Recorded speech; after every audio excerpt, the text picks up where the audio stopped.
Chapter 721. Yes, General, I will report truthfully. Gu Shan said very sincerely, then he recounted everything that happened when he entered the mercenary camp in detail. He even told Beta Persei about the things that he promised him.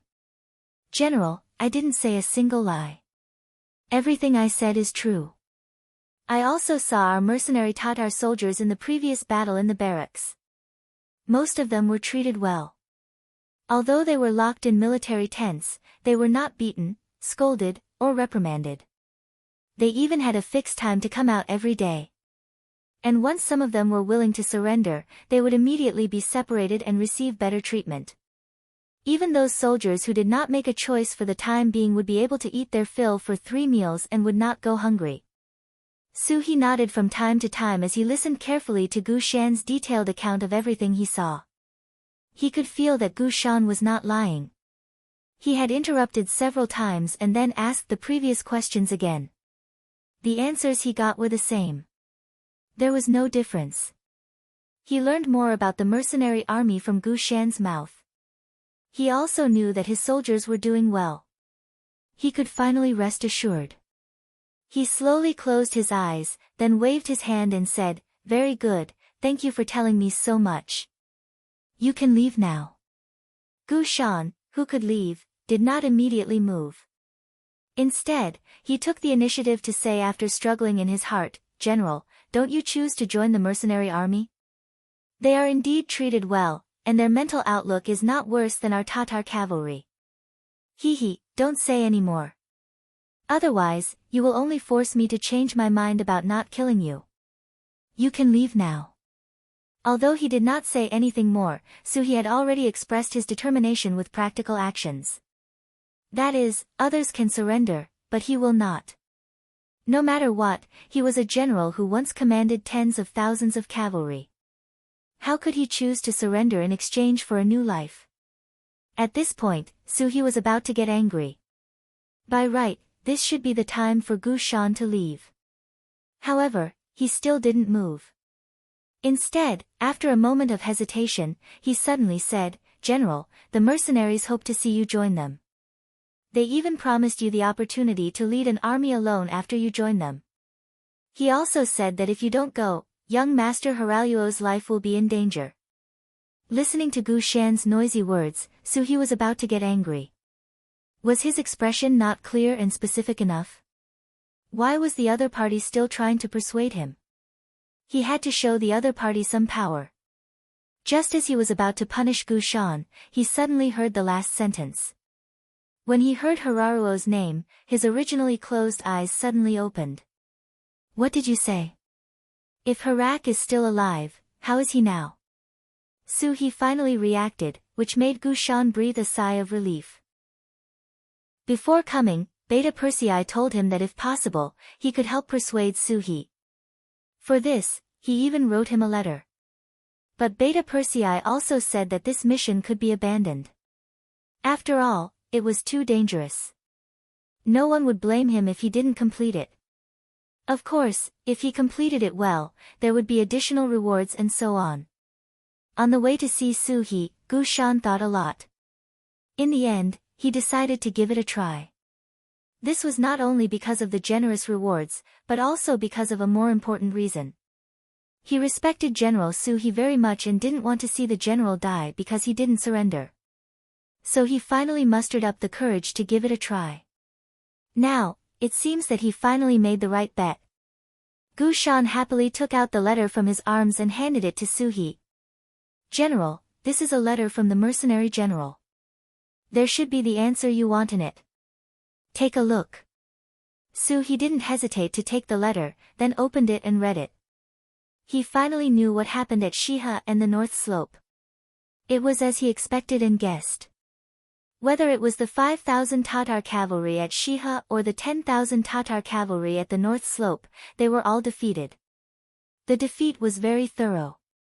General Gulang, who was in charge of the North Slope, was killed in the chaos.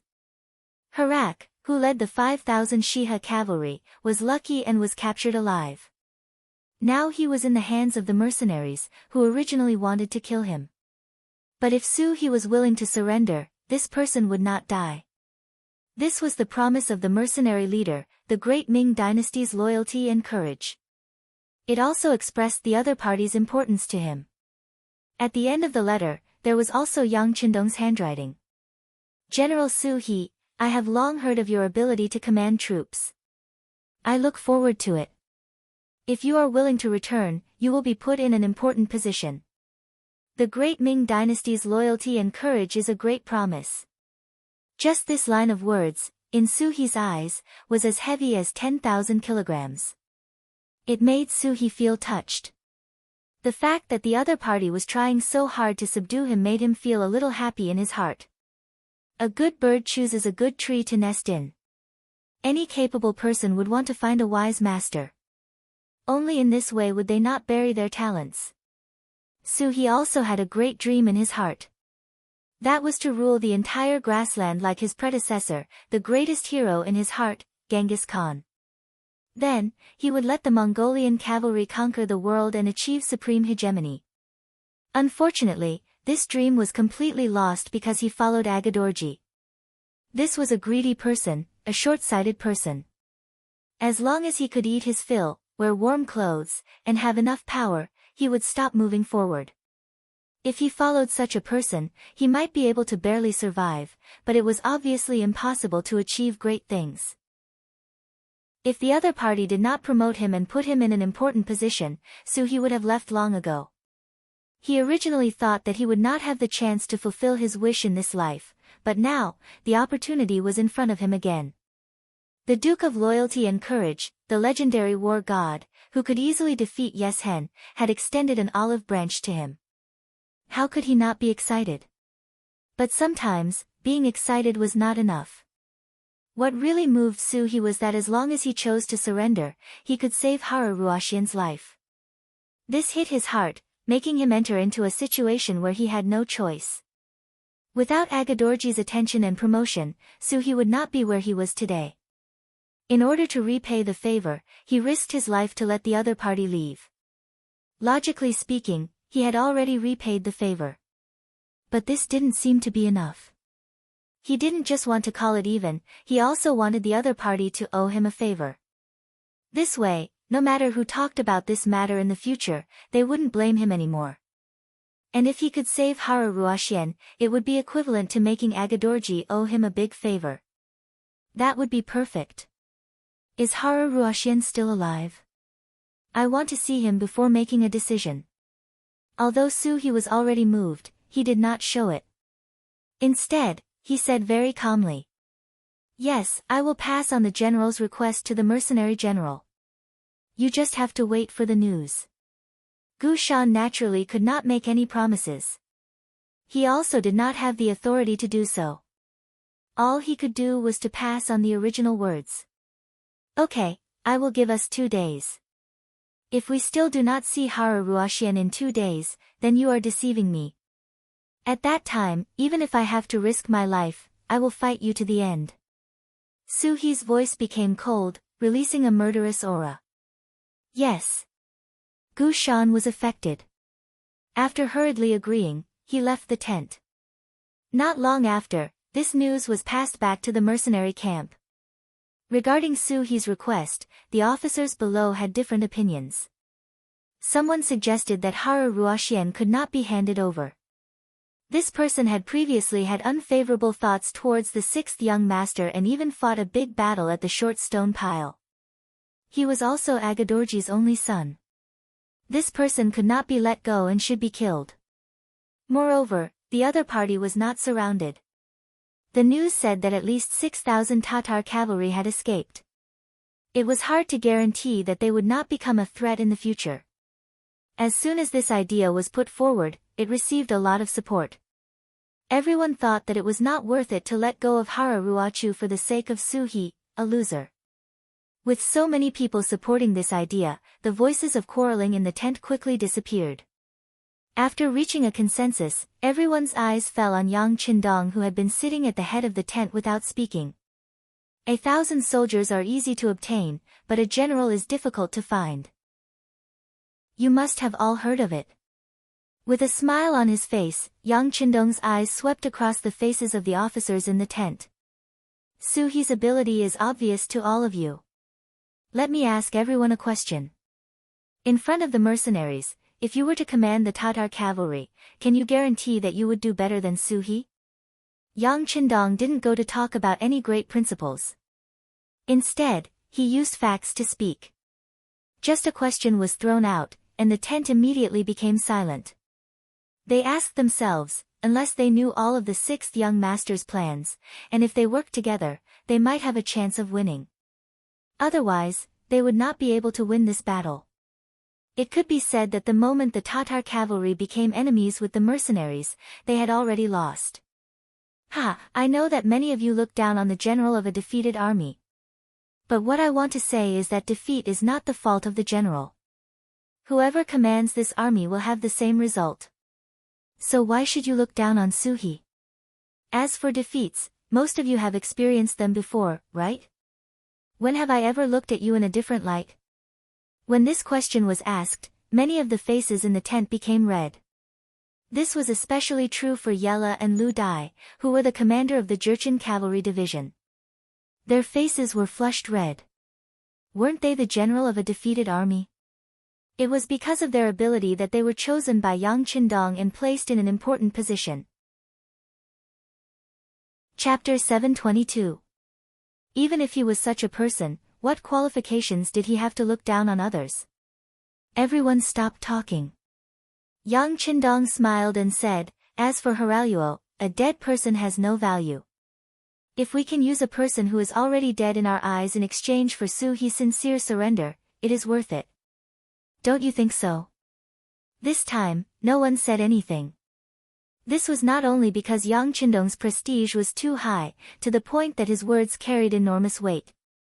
More importantly, what he said was indeed very reasonable, making it difficult for everyone to find a place to refute. Because Yang Qindong expressed his opinion, the matter was settled. He immediately let the scouts return to the first city and bring Haraluo to the battlefield. Yang Qindong also made the decision to go to the Tatar cavalry army to see Su He personally. Naturally, some people showed concerns about this decision, but Yang Qindong said that he had confidence in the Black Knights. In addition, the mercenaries could press to the front line. Once they found that the situation was not right, they could immediately launch a general attack. Finally, the other officers could not say anything. The scout left quickly and returned quickly as well. After only a day and a half, Haraluo was brought in front of Yang Qindong. Compared to the last time they met, this person was slightly embarrassed. It should be because he had not washed his face for a few days. He gave people the feeling that he was very listless. Come, fetch water for him to wash his face and get him a set of clean clothes to change into. Yang Qindong just casually glanced at Haraluo, then looked away. If such a small person was not still useful now, perhaps he would not take a second look at him in his life. Haraluo was taken away. When he followed Yang Qindong and the 100 or so black-clad knights out of the mercenary camp, it was as if he had changed into a different person. He was much more energetic. Although his appearance had recovered a lot, it could still be seen from his constantly moving eyes that he was still very afraid at this moment. After becoming a captive, he no longer knew what his future path was. He didn't even know when he would die. Under this shadow, he didn't dare to say anything. Once he noticed that the surrounding black-clad soldiers were looking at him, he tried his best to put on a flattering smile to curry favor. To Haraluo's horror, he was surprised to find that after leaving the mercenary camp, they were actually heading towards the Tatar army. He carefully looked at the black knights beside him. There were only a little more than 100 of them. He really couldn't understand. Would such a small number of people really dare to bring him to the Tatar cavalry's camp? Could this be the so-called boldness of the skilled? While thinking, Yang Qindong led more than 100 black knights through the ceasefire battlefield, heading straight for the Tatar camp. Along the way, they saw many Tatar cavalry who were hesitating whether to surrender or not. When they saw Yang Qindong and the 100 black knights, their eyes were also filled with shock and confusion. In front of the largest tent in the Tatar cavalry's camp, Su He stood to welcome them. When he saw the Black Knights coming from afar and Hilario in the group, his face didn't change, but his heart was really shocked. The mercenaries really did send Hilario over. They really kept their word. Everyone, since you are here, why don't you take a seat in the main tent? In the spirit of hospitality, and also wanting to test the other party, Suhi made an invitation. Of course, he also wanted to test them. He wanted to see if the mercenaries were really so bold, and if they had the courage to do so. Of course. The one who answered him was Yang Qindong, riding the white dragon horse at the head of the group. Along the way, he didn't panic, as if he was walking in his own camp. He didn't show the slightest sign of weakness. On the contrary, when he came in front of Suhi, his eyes were still constantly looking at this person, as if he was looking at a treasure. Yang Qindong, who agreed, dismounted from his horse and led Beta Persei and Qiu Vi, as well as Ba Daojiang and Peng Yu who were escorting Hilario and strode into the tent. As soon as they entered the tent, they could see that both sides of the tent were filled with executioners holding swords and sabers. There were about 50 of them. They were glaring angrily at Yang Qindong and the others who came in. It was as if they would chop the intruders into minced meat at the slightest command. You are cheating, how dare you? After Beta Persei and Qiu Vi saw the situation in front of them, they stood on the left and right respectively and pulled out their sabers. Their eyes were filled with anger and killing intent. On the other hand, Yang Qindong wasn't confused by the scene in front of him. Instead, he smiled and looked at Suhi who had already walked to the front and was 3 meters away from him. He asked, "Is this how you treat your guests?" At this time, Yang Qindong not only showed that he wasn't afraid, but in fact, he really wasn't. Hilario was still in his hands and hadn't been handed over to the other party yet. Just based on this, the other party didn't dare to act rashly. According to his analysis, the reason why they put on such a posture was just to scare him. While Yang Qindong was speaking, Ba Daojiang and Peng Yu also tightened their grip on the sabers in their hands. The sabers were placed on Hilario's neck. It seemed that this movement would draw blood, causing Hilario to cry out in alarm. Suhi, don't act rashly, don't act rashly. Instead of scaring the others, Suhi scared his own people. There was a trace of disappointment in his eyes. Then he waved his hand, and the 50 axemen took a step back in unison, maintaining a safe distance from Yang Qindong and the others. After expressing a certain amount of goodwill, Suhi looked at Yang Qindong and asked, "Can you let them go now?" Logically speaking, the danger wasn't over yet. Letting them go now was equivalent to putting themselves in danger. If it was anyone else, they wouldn't agree so easily. However, Yang Qindong wasn't an ordinary person. 50 axemen wasn't a small number, but it wasn't a big deal in his eyes. The 4 men he brought with him could each fight against 10 men, and his own strength was unfathomable. Outside the tent, Dao Xiao was leading more than 100 Black Knights. It was impossible for them to fend off an army of 10,000, but it would not be a problem for them to fend them off for a while. Once chaos broke out here, the mercenaries outside would charge in. These were the reasons why he was so confident. Because of this, after hearing Suhi's question, Yang Qindong smiled. Of course we can let them go. I originally wanted to give them to you. Come, let young Master Hilario go. Ba Daojiang and Peng Yu were stunned for a moment. However, this was the 6th young master's order. Although the 2 of them were reluctant, they still put down their sabers and pushed Hilario to Suhi's side. This action also gave Suhi a fright. What he said just now was just to test the waters. If the other party didn't let him go, he would definitely mock them and point out that the mercenaries were also as timid as mice. He could use this opportunity to suppress the other party's momentum. But now, the other party really let them go. Just this magnanimity and boldness made him speechless. Suhi didn't know what to say. Hilario, who was released, finally regained his freedom.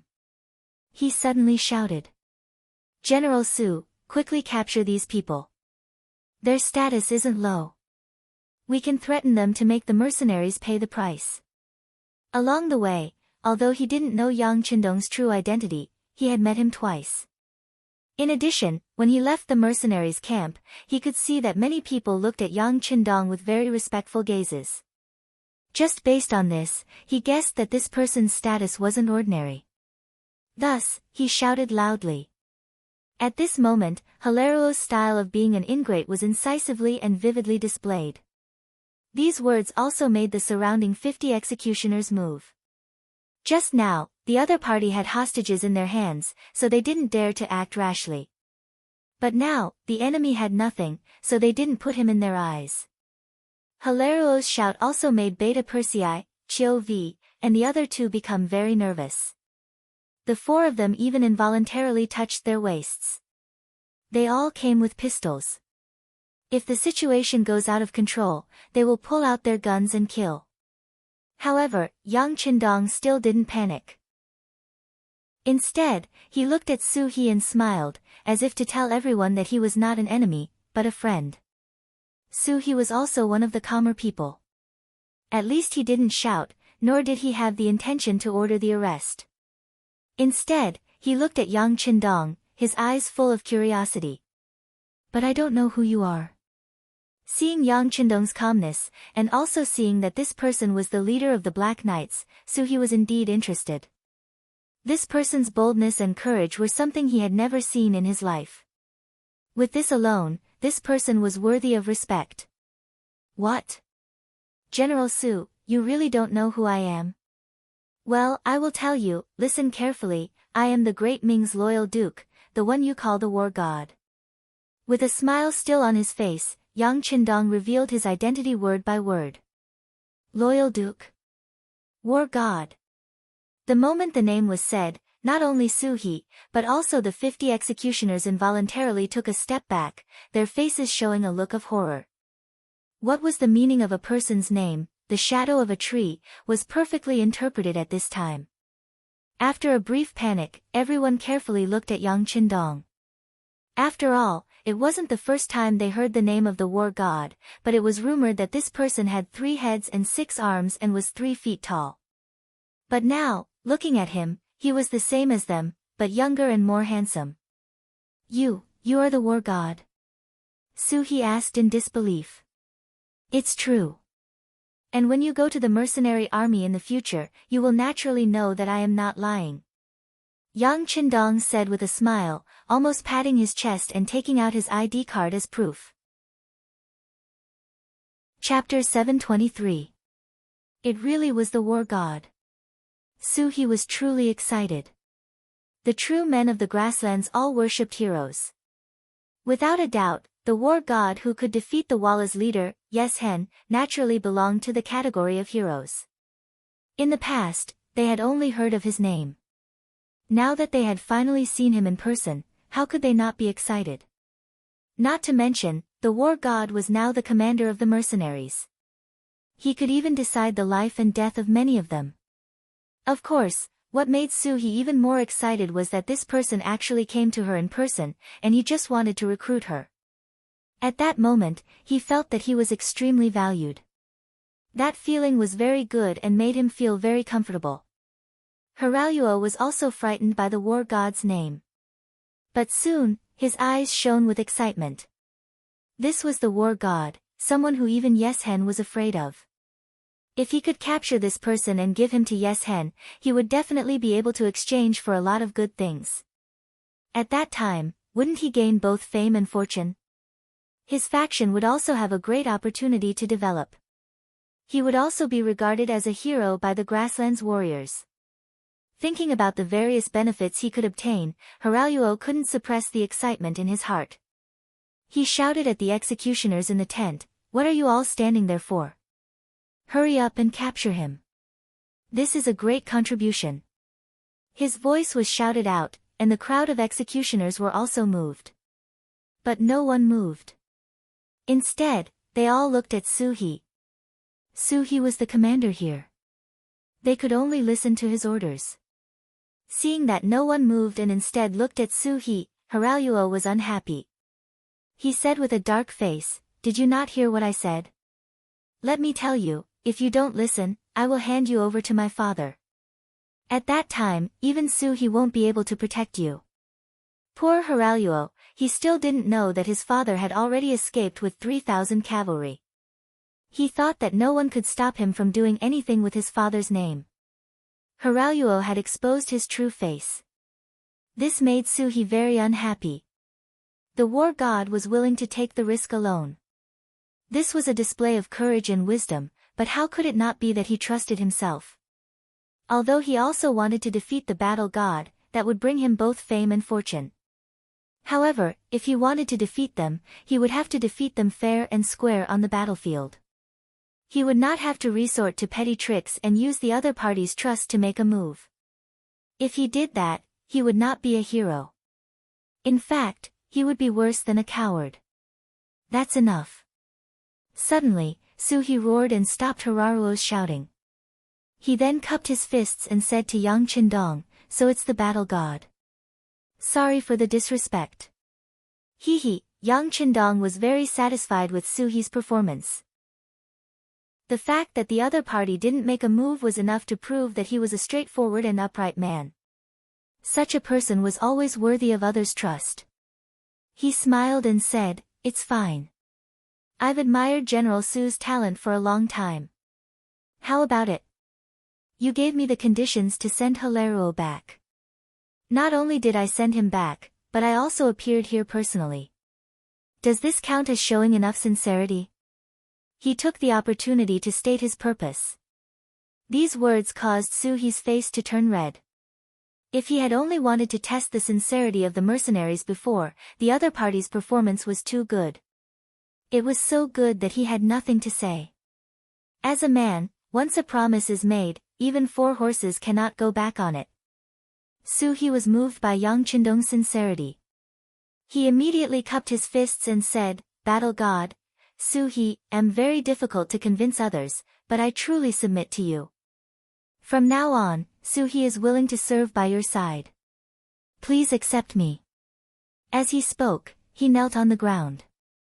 Suhi finally lowered his head. "Ha ha ha, good, good." Yang Qindong was naturally overjoyed. He laughed and took a few steps forward. He came in front of Suhi and reached out to help him up. Then the monarch and minister looked at each other and smiled. Everything was understood without words. Suhi expressed his intention to surrender. This scared Halaruo. Instead of his overbearing attitude, he stood obediently at the side like a cat. When he noticed Yang Qindong's gaze, he even tried his best to squeeze out a smile. He didn't even think about how he wanted to kill Yang Qindong just now. Yang Qindong did not even spare him a second glance.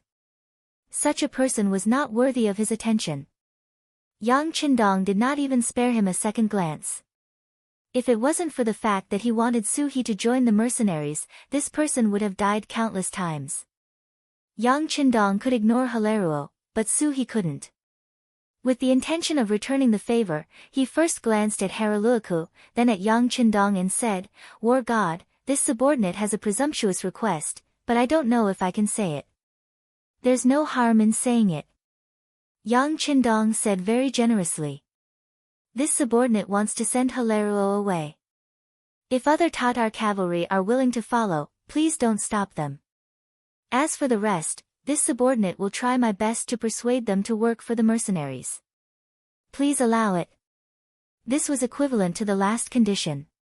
It was also Suhi's end to some things. Since he had already done so many things, there was no harm in doing one more. Yang Qindong immediately nodded and said, "Okay, I promise you." "Thank you, war god." Suhi's attitude was already very respectful. After he finally made his choice, he relaxed a lot. In front of the big tent, more than 100 black-clad cavalry rode on horses. They wore black iron masks, so people couldn't see their expressions at all. However, a solemn murderous aura leaked out uncontrollably. The Tatar cavalry who wanted to watch could only watch from afar. Time passed by minute by minute. The 6th young master still hadn't come out. Fortunately, there were no sounds of fighting coming out of the big tent. But before there was a result, all the black-clad cavalry maintained their best state. They looked like they would pull out their swords and open fire once the order was given. In fact, they didn't just pull out their swords. Therefore, the black-clad cavalry carried a Type 95 on their back. Everyone's body was full of magazines. Even the quiver was full of grenades. This was just in case. Just when the tension was so high that a random sound could lead to a chaotic battle, the curtain of the big tent was finally lifted from the inside. Yang Qindong, wearing a red cloak, strode out. Beside Yang Qindong were Beta Persei, Qiu Vi, and the others. Compared to when he went in, there was one more person beside him, Su He. It could be seen that the other party intentionally stood behind Yang Qindong, and he even showed a very respectful look. After walking out, Yang Qindong first nodded lightly to Dao Xiao and the other guards to show that he was fine. Then, he turned to look at Su He and said, "You may begin." "Yes." Su He cupped his fists and answered. Then, he strode away from Yang Qindong's side and walked to a place about 10 meters away from the big tent. Then, he jumped onto a warhorse and shouted from above, "Everyone, pay attention. Gather here. This general has an important matter to announce." At this time, the Tatar camp had experienced a few battles. After sending away all the wounded and a portion of people who had chosen to surrender, there were still about 7,000 people in the camp. With so many people gathered together, the momentum was still very great. Fortunately, they were worthy of being called an elite army. Even when they gathered, they were very orderly. No one panicked. Everyone stood in an orderly manner, either close or far away. However, their eyes were all on Su He, waiting for the general's next order. After about the time it took for an incense stick to burn, the camp was once again safe. There were already very few people who continued to walk around. Su He's shout finally rang out, and that resounding voice also reached the ears of every soldier. "I am Su He. I have already made the decision to surrender and join the mercenary army. Brothers, if you believe in me, then please join me for a brand new beginning." The crowd was silent at first, but then, there was a deafening shout. It was clear that this decision was very popular with the soldiers. Many people were already moved, but because there were still many people who had not made a choice, they could not force themselves to stand out. Thus, they endured it. Now that even the general had decided to surrender to the mercenary army, they finally had nothing to worry about.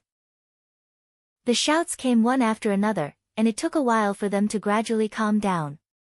Su He's voice continued to ring out, "Young Master Haruo has already been sent back. If anyone is willing to follow young master, I will not stop or oppose. You can leave with him. Those who do not wish to join the mercenary army can also leave with young master first. When you feel that it is safe or the time is ripe, you can leave on your own. From now on, everyone will go their separate ways. However, if one day we meet on the battlefield, we will definitely not be lenient. I hope that everyone can understand, and I also hope that those who leave will take care of themselves." He had given everyone another choice. He had spoken very gently at the beginning, but at the end, he had said such a sentence, which was full of threat. When these words entered the ears of the army, it indeed caused the faces of those who had ulterior motives to tighten. They had no choice but to think about it. If they really left, where would they go in the future? Moreover, the strength of the mercenary army was so strong. If they were to become enemies, would they be able to win? To put it simply, would they have a chance to survive? Yang Qindong heard Su He's words and laughed in his heart. This person really did have some tricks up his sleeve.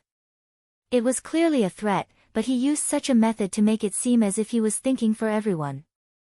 This was indeed a talent. At this point, Yang Qindong was no longer worried about the choice of the Tatar cavalry. With Su He, this powerful general, he would definitely be satisfied with the result. In order to not create pressure for the other party and be able to do things freely, Yang Qindong left with more than 100 black-armored cavalry. Chapter 724. Not long after Yang Qindong left, Har'er also left the Tatar camp. Nearly 1,000 Tatar cavalrymen left with him. About 200 of them had received Lord Agar Dorj's kindness, and they were following the young master to repay his kindness. As for the rest, they did not want to join the Han army, or they were simply tired of war. So he kept his word and did not make things difficult for them. Instead, he allowed them to take their warhorses and weapons and leave the camp. However, if one day these people could not continue and wanted to return, they would have to start all over again. A day later, Suhi brought about 6,000 Tatar cavalrymen and joined the mercenary army. At this point, the battle had come to an end. After several bloody battles, 8,000 of the 45,000 Tatar cavalrymen were killed and nearly 20,000 were wounded. Nearly 7,000 managed to escape, and in the end, more than 10,000 were captured or surrendered. On the other hand, the mercenary army had about 2,500 people who died or were seriously injured and could not return to the army. There were still more than 2,000 lightly wounded soldiers left behind.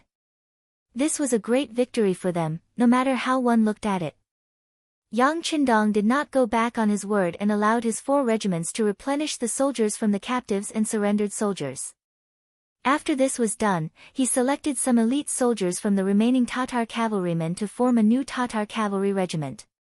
The regiment commander was Su He, and the number of soldiers was the same as the Nuzan cavalry regiment, 3,000. As for the remaining soldiers, they were incorporated into the newly expanded logistics regiment to replenish the soldiers. First City. News of the battle outside continued to pour into the city. The biggest change was that one could see captured Tatar cavalrymen and injured Tatar cavalrymen being sent into the city almost every day. Every time they appeared, the people in the city would talk about it. Although the citizens of the city weren't very sure about the number of mercenaries, they knew that there were about 10,000 to less than 20,000 mercenaries. Facing 45,000 elite Tatar cavalrymen with less than 20,000 people, many people were worried at the beginning. After all, the difference in strength was too great. Even if some people had seen the mercenaries' training methods, they still did not think that it would be easy for them to win. However, just as most people were not optimistic about their chances, reports of victory were sent into the city again and again. Under intentional propaganda, the more than 10,000 people in the city were clearly aware of the situation at the front lines, as well as how much the mercenaries had obtained in each battle. Seeing that they had won one battle after another, the people in the city were encouraged. They had more confidence in the mercenaries and were more determined to live in the city. Of course, there were 2 sides to everything. Some people were happy while others were unhappy. For example, some of the grassland youths in the city who wanted to join the mercenary army. They thought that if the front line was tight, they would have a chance to quickly rise and become a member of the mercenary army. However, news of victory kept coming in, especially when a large number of captives and wounded were sent into the city and passed through the streets in front of them. They couldn't help but start to worry. With so many captives, would the mercenaries choose to conscript? Would they still have a chance to join the army and create a better future? Amidst such worries, even better news came. Agar Dorj escaped, and the Tatar army was defeated. General Su He finally chose to surrender and join the mercenary army. The beginning city was safe. It was safe. When this news spread to the city, many people went to the streets to celebrate. Only those ambitious young men who wanted to join the army were missing. They were afraid that they had no hope. After understanding the treatment of the mercenaries, the thing they yearned for the most was to join this army. At the same time, they could also earn a better tomorrow for themselves. After discussing, they gathered together and decided in private that when the god of war returned from the front line, they would jointly request to join the mercenary army and ask the god of war to give them an explanation and a chance. Because so many people gathered, such a matter could not be hidden from the members of the security bureau in the city. At first, they thought that something big was going to happen. However, after understanding the matter, they did not know whether to laugh or cry. In the end, they reported the matter to the director of the security bureau in the beginning city, who was also in charge of intelligence in the grassland, Feng Liang. Feng Liang was one of the old people in the security bureau. When it was first established, he was chosen by the director, Yang San, and transferred to his command. Facts also proved that Director Yang San's judgment of people was still very accurate. Feng Liang withstood strict training, and after becoming an official member, he performed well and completed several difficult jobs in succession. Finally, he became a marquis and the person in charge of the security bureau in the grassland. This time, the beginning city was newly built, so it naturally needed some elite soldiers to assist. Feng Liang came here again and was responsible for the intelligence and security work in the city. He had also spent a lot of time walking through the streets and alleys of the beginning city. He knew the situation and terrain of the city like the back of his hand. Under Feng Liang's efforts, the security bureau in the city was successfully established. Its members were scattered all over the city to ensure that no matter what happened, no one would be able to escape their eyes. This time, so many young and strong grassland men suddenly gathered together. How could they escape his eyes and ears? He hurriedly sent people to inquire about and understand the situation. In the end, he got such a result, which made him feel like he did not know what to say. Logically speaking, it was a good thing that the young man wanted to join the army. At least it proved that the army was popular. This was what many forces and armies wanted to see. However, the mercenary army paid attention to the elite route of a strong army. The sixth young master personally said that he did not ask for the number of mercenaries. He only needed them to have enough combat power. Only in this way would the treatment of soldiers be higher, and they would be more flexible and mobile in the war. As a result, the pressure on the logistical support would also be much less. The route of a strong army had proven its feasibility with facts. Since the establishment of the mercenary army, which time did they not win with fewer people? It was also because of the small number of troops that they were more flexible and mobile when they fought the war. Feng Liang, who understood this policy very well, could understand the feelings of these young and strong grassland men. He could also feel the benefits of the sixth young master's policy. For a moment, he was caught in a dilemma.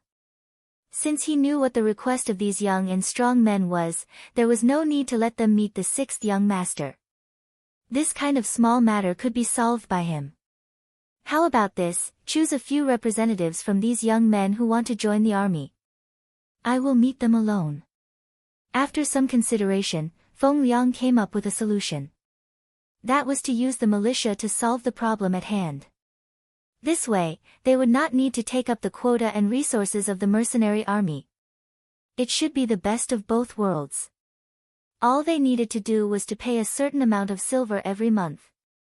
In order to build an intelligence network, the thing that the security bureau did not lack the least was silver. This amount of silver was still something they could solve. Feng Liang made a decision. He even imitated the model of establishing the militia and reserve in Qiqian City. This solution was indeed effective. After meeting the representatives in private, the two sides reached an agreement to allow these men to enter the ranks of the militia of the first city. As long as they had the opportunity to pass the assessment, they would be able to enter the regular frontline combat forces. Before that, what they needed to do was to be responsible for the security in the beginning city. Once they found any suspicious people, they could keep an eye on them. If necessary, they could inform the army in the city and cooperate with them to suppress the enemy. After doing this, not only could they get a reasonable name for law enforcement, but more importantly, they could also get some silver every month. It was tentatively set at 2 taels of silver every month. There would be an additional reward for meritorious service. 2 taels of silver was naturally nothing in front of the regular mercenary army. However, for ordinary people, it was already an income. At this moment, both sides were very satisfied. A gathering of people that needed to trouble Yang Qindong was declared over before it happened. What was even more unexpected was that it did not take long for these grassland men, who were persuaded by Feng Liang to join the militia, to really make a great contribution. Yang Qindong, who had safely returned to the city, did not know about everything that Feng Liang had done in private. However, these things would be formed into a secret document and sent to him for review. However, no one knew whether he would value it or not. For example, Yang Qindong did not pay attention to the matter reported by Feng Liang. Instead, he focused on the eastern area of the beginning city. The scouts had sent back news that the 3 divisions of the Lingfeng division were already on their way to transport the goods from Qiqian city that had just been received from Sea Town. They would be able to rush back to the beginning city in at most 2 days. The previous battle was just to establish his prestige and to stabilize his foothold. Now, it seemed that everything was going smoothly. After this battle, not only did he show his prestige, but he also strengthened the army. This also gave Yang Qindong more confidence. Whether it was to defend the city or to fight, he also had more choices. However, if one wanted to conquer a place, war was only one of the methods. Another important method was economic occupation. As long as one controlled the economy of a place, it was equivalent to controlling its artery. Only then would one's influence be more far-reaching and one would be more powerful. Among the goods transported by the 3 divisions of the Lingfeng division, there were many goods that were hard currencies. This was also a good opportunity to strengthen the economic strength of the beginning city again. This was also something that Yang Qindong valued very much. Therefore, on the morning of the 3rd day, when the 3 divisions of the Lingfeng division escorted more than 500 carriages and appeared outside the city, he personally went up to greet them. While thanking them for their hard work, he also listened to the work reports from Division Commander Wu Sheng and Political Commissar Chen Bo. Chapter 725. Ever since they left the first city and headed to the new Ergon city, they had openly raised the banner of the mercenary army. At the same time, they attracted the attention of the Baiming guards. Then, at the downstream of the Songhua River, outside the Jianzhou left guard, they had a big battle with the 3,000 cavalrymen of the Baiming guards and won a great victory. They had made a great contribution in this battle, and because of this, they gained the name of the mercenary army. The Baiming guards became more honest, and a logistics route that belonged to the mercenary army was opened up. On the way back from Sea Town to pick up the goods, there were no more Ming army soldiers to make things difficult for them. There were only some scouts following them from afar, inquiring about their situation. Good. Hearing that he had established his prestige with just one battle, Yang Qindong was naturally satisfied. The Ming army was mostly made up of Han people. This was his route. If he could avoid hurting them, it would be best not to hurt them. As long as the other party was honest, he did not mind creating a peaceful border for them. As for who wanted to attack the Han people, he would take care of it. Of course, if the Ming army was smart, things would naturally develop normally. If they wanted to make things difficult for the mercenaries, he would not introduce them to teach them a lesson. He would let them know who they could not afford to offend and who they could not have any ideas about. The 3 divisions of Lingfeng had returned. They escorted more than 500 carriages of various sizes and a large number of goods. Since these were things that Yang Qindong needed, Crimson City would naturally provide them with all their strength. There were food, drinks, clothes, and all kinds of things. It could be said that they had everything. Not only did they bring a lot of goods this time, it was enough to make the first city a commercial city on the grasslands. At the same time, there was also a talent who came with the army. His surname was Yu and his name was Mian. His father was the first city lord of Crimson City, Lord Yu Qian. Yu Mian had a reputation in history, and his abilities were not ordinary. It was just that Yang Qindong did not appear, and in the end, Yu Qian ended up being beheaded. As his son, it was natural that he would not have a good ending. Now, things were different. Yu Qian was under the protection of Yang Qindong, and he had even handed over the management of such an important headquarters city to him. Naturally, his son would be able to do things much more smoothly. Yu Mian's arrival was not because his father, Yu Qian, wanted him to make his presence known. In fact, Yu Mian was already participating in the management of Crimson City. As the saying goes, one does not need to rely on one's own talents. Yu Qian was an upright gentleman. As long as he believed that something was right, he would not care about the opinions of others. Since his son was capable, why couldn't he be put in an important position? Yu Mian, who already had an official position in Crimson City and had begun to participate in the management, was summoned to Origin City after being recommended. This was Yang Qindong's order. Such a large city always needed someone to manage it, especially when it was just built. It could be said that there were a lot of things to do. If the person who came was not capable, wouldn't it be a waste of his energy? Finding a suitable city lord was a problem that Yang Qindong had been thinking about. He handed the matter of the candidates to Crimson City and asked them to report it. Among them was Yu Mian's name. In the end, he became the person that Yang Qindong wanted. When he saw Yu Mian, it was at the Yang residence in Origin City. The largest residence in this city was Yang Qindong's residence. In the pavilion in the back garden, Yang Qindong met Yu Mian, who was in his early 30s. The reason why he chose this place was to show his closeness. Only those who were chosen by Yang Qindong would be able to appear in such a private occasion. On the other hand, if it was someone unfamiliar, they could only meet in the living room. Yu Mian greets the sixth young master. After being brought to the back garden by Beta Persei, Yu Mian became excited when he saw the back of Yang Qindong, who was drinking tea alone from afar. He was still far away, but he had already bowed respectfully. "Ha, come, have a seat." Yang Qindong laughed without even turning his head. Then, he waved his hand and greeted Yu Mian casually. The more casual he was with you, the more he expressed his trust in you. Yu Mian naturally walked to Yang Qindong's side with a look of fear and trepidation. Then, he nervously and carefully sat on the empty chair opposite him. One shouldn't think that Yu Mian's performance was exaggerated. But for those who lived in Crimson City, there was no one who didn't know Yang Qindong and the sixth young master. For example, Yu Qian was the first to be kidnapped, so he naturally had a conflict in his heart.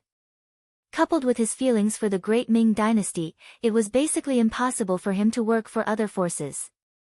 Fortunately, Yang Qindong had never forced him. Otherwise, given Yu Qian's unyielding character, it would not be strange for him to commit suicide. He seemed to know what kind of person Yu Qian was, what kind of nature he had, and what kind of character he had. From the beginning, Yang Qindong did not intend to use force. He just let Yu Qian wander around the city. Then, under the influence of what he saw and heard, the environment really changed Yu Qian's mind. When he saw that Yang Qindong really wanted to change the people's lives, enrich the country and strengthen the people, and even create a dynasty that was more powerful than the great Ming dynasty, his thoughts also changed little by little. During the day, he walked on the streets and observed his surroundings. He felt the vitality in Crimson City and the sincere and brilliant smiles on the faces of the people. At night, he tossed and turned in bed, unable to fall asleep. He thought about what kind of impact the development of Crimson City would have on the great Ming dynasty and whether the development of such a city would be good or bad. Rather than saying that Yu Qian was loyal to the emperor of the great Ming dynasty, it was better to say that he was loyal to the people of the great Ming dynasty. By the same logic, he would help whoever could give the people a better life. After observing for many days, he confirmed that the development of Crimson City was for the good of the people. It could let them live a better life, obtain more respect, and obtain more fairness. He was surprised to find that this was not the life he wanted. The life and world he wanted. The life he had been pursuing all this time. In the end, reality defeated him and changed Yu Qian. He finally decided to use his own ability to do something for the city. Then, he was appointed to an important position and became the lord of a city. Facts also proved that he was indeed capable. Not only in military matters, but also in the people's lives. After he was given great power, his performance would only improve. Facts further proved that Yang Qindong was right to put Yu Qian in an important position. Under his guidance, Crimson City entered an era of rapid development. With Yang Qindong's help in various aspects, it quickly became the largest city in the Yang dynasty. It created countless wealth for the development of the entire Yang dynasty and laid a solid foundation. Yu Qian was contributing to the development of Crimson City. Of course, his family was duty-bound as well. At this time, Yumian also became an official and became a capable subordinate under his father. He was a capable assistant. His performance was also remarkable. In the end, he came to the first city and became the person personally appointed by Yang Qindong. At this time, Yumian sighed with emotion about his experience. He could also feel the great responsibility on his shoulders. He had even begun to outline the future development plan of the first city in his heart. He was thinking that he must build the first city into the second Crimson City and continue its glory. Compared to Yumian's nervousness and excitement, Yang Qindong was very calm. He did not talk about business right away. Instead, he casually asked about the matters in Crimson City, especially if the higher-ups and officials could fulfill their duties. Yumian, don't be nervous. Just say whatever you want to say. You also know that I'm not in Crimson City all year round, so I don't know much about it. And where there are people, there will be fights. I know this better than you. If you say that your father is the city lord, no one will object to what he says and does, then I don't believe it. With a smile on his face, Yang Qindong directly sealed off the path of retreat, as if saying, I can see that your father is an honest man, so I hope that you're also an honest man. If there's anything you want to say, then say it to me. Originally, he wanted to sing praises for Crimson City, but suddenly, after Yang Qindong said this, Yumian knew that he could hold back those words in his stomach. But at the same time, he was very happy that the sixth young master was so considerate of him. Such a person was worthy of others' loyalty. He didn't answer immediately. Instead, he thought for a while before saying, Sixth young master, just as you said, there will be fights where there are people. The higher-ups in Crimson City are indeed not a tight group. There are some people who have doubts about my father's decisions. But all in all, this is just a difference in opinion and a desire for power. At least up to now, no one has caused any major trouble. After all, with sixth young master's reputation and the security bureau's people secretly watching, as well as the special inspector bureau's Lord Shinyu's guarantee on the surface, everything is still peaceful. Yumian was being careful and polite, and what he reported was all good news. However, Yang Qindong was not an ordinary person. He could still hear the hidden meaning in his words. Even if everything was peaceful now, it was unknown what would happen in the future. What's going on? Tell me the details. This time, Yang Qindong had already put away his smile, and his expression became much more serious. If he didn't do this, he was afraid that it wouldn't be enough to make Yumian tell the truth. It's fine. Yumian seemed to want to say something, but in the end, he shut his mouth. And this had already angered Yang Qindong. Then. All right, you can rest for now. In a few days, there will be a carriage that will go to Sea Town to pick up supplies. You can go back to Crimson City with the carriage. After saying this, Yang Qindong slowly stood up. Since Yumian didn't want to tell him the truth, he would let him go back. There was no need for him to stay by his side if he couldn't confide in him, let alone hand over such an important city like the first city to him. Chapter 726. He actually asked him to go back. This was obviously a sign of anger. Yumian was frightened at this moment. When he came, many people's eyes were red with jealousy. His father had high hopes for him, hoping that he would be able to gain a foothold in the origin city and create a glory similar to the Crimson City. Even when he left, he patted his chest and almost made a military order. It could be said that his family had given him too much hope for his arrival. But now, he was actually going to return empty-handed. One could imagine what would happen if he didn't do anything and went back with his tail between his legs. At that time, not to mention himself, even his father would be implicated. Then, he would become the true sinner of the Yu family. The consequences would be unimaginable and unimaginable. Yumian waited for Yang Qindong to leave the pavilion. Just as he was about to leave, he suddenly shouted, "Sixth young master, please wait a moment." Stopping in his tracks, Yang Qindong turned around. What is it? Do you have something to tell me? Yes.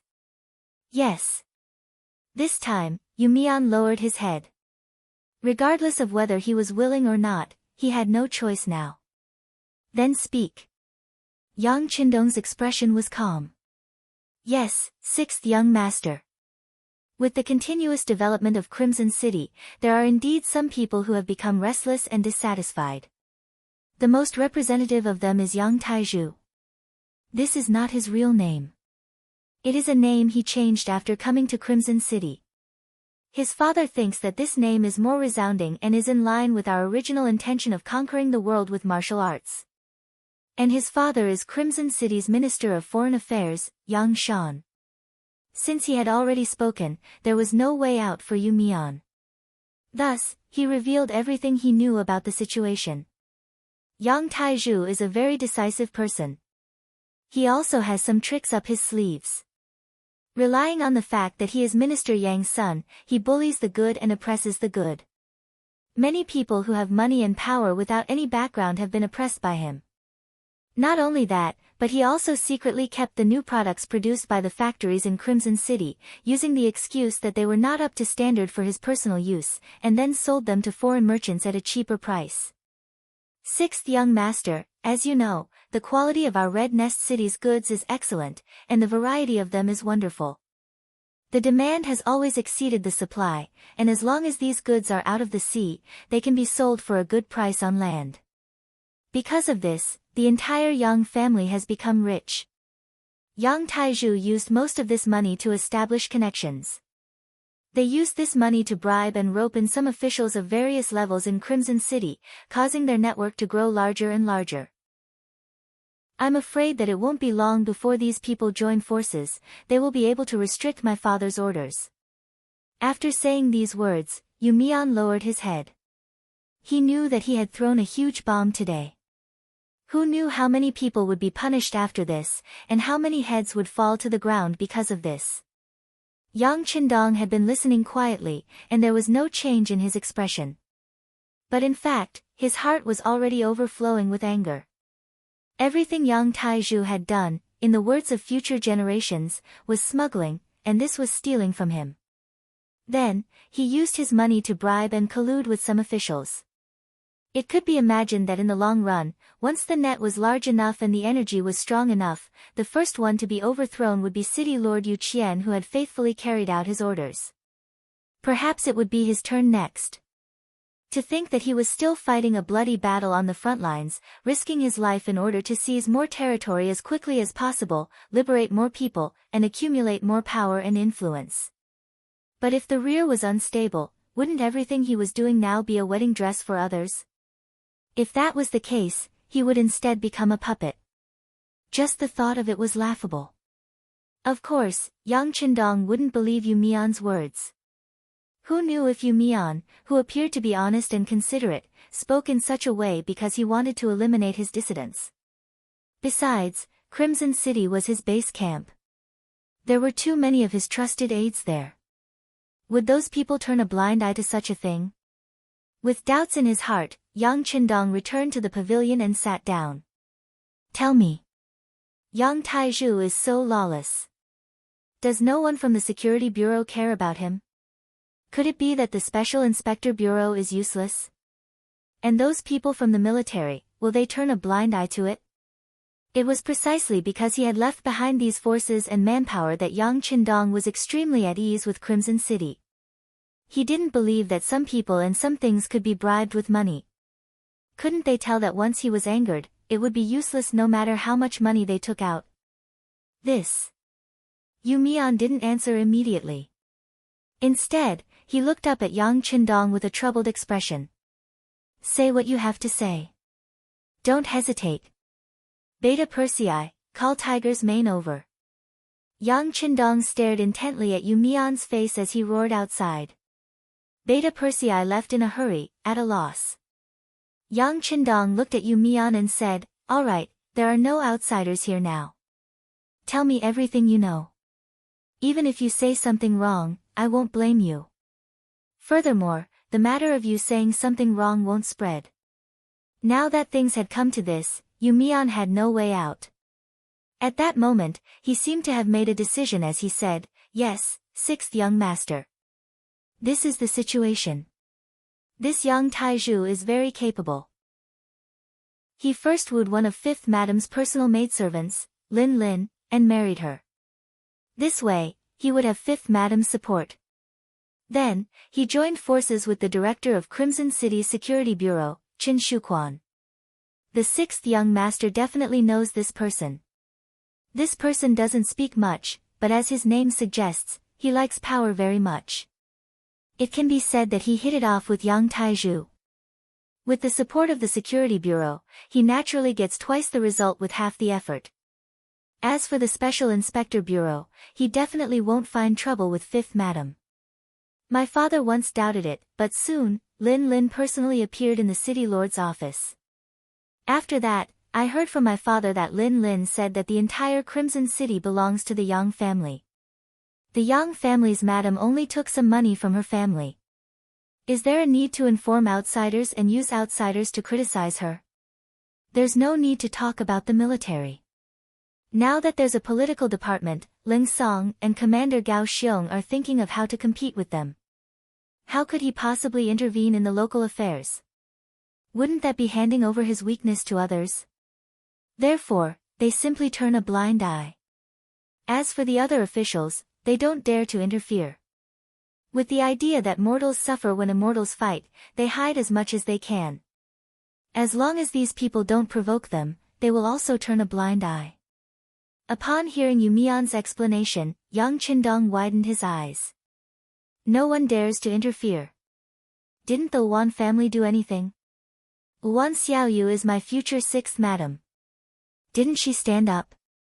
It could be heard that although this was a questioning voice, there was a hint of trembling in his voice. It was unknown if it was because of anger or disappointment. Sixth madam. Ever since you left Crimson City, Sixth Madam led the publicity team to perform for the nearly 5 million Han people. She said that she wanted to change the views and mentality of these people as soon as possible, so she hasn't been in Crimson City. And these things have only happened in the past few months. Sixth Madam doesn't know about it. Yu Mian knew that this was very likely related to a girl's future happiness and the future of a large family.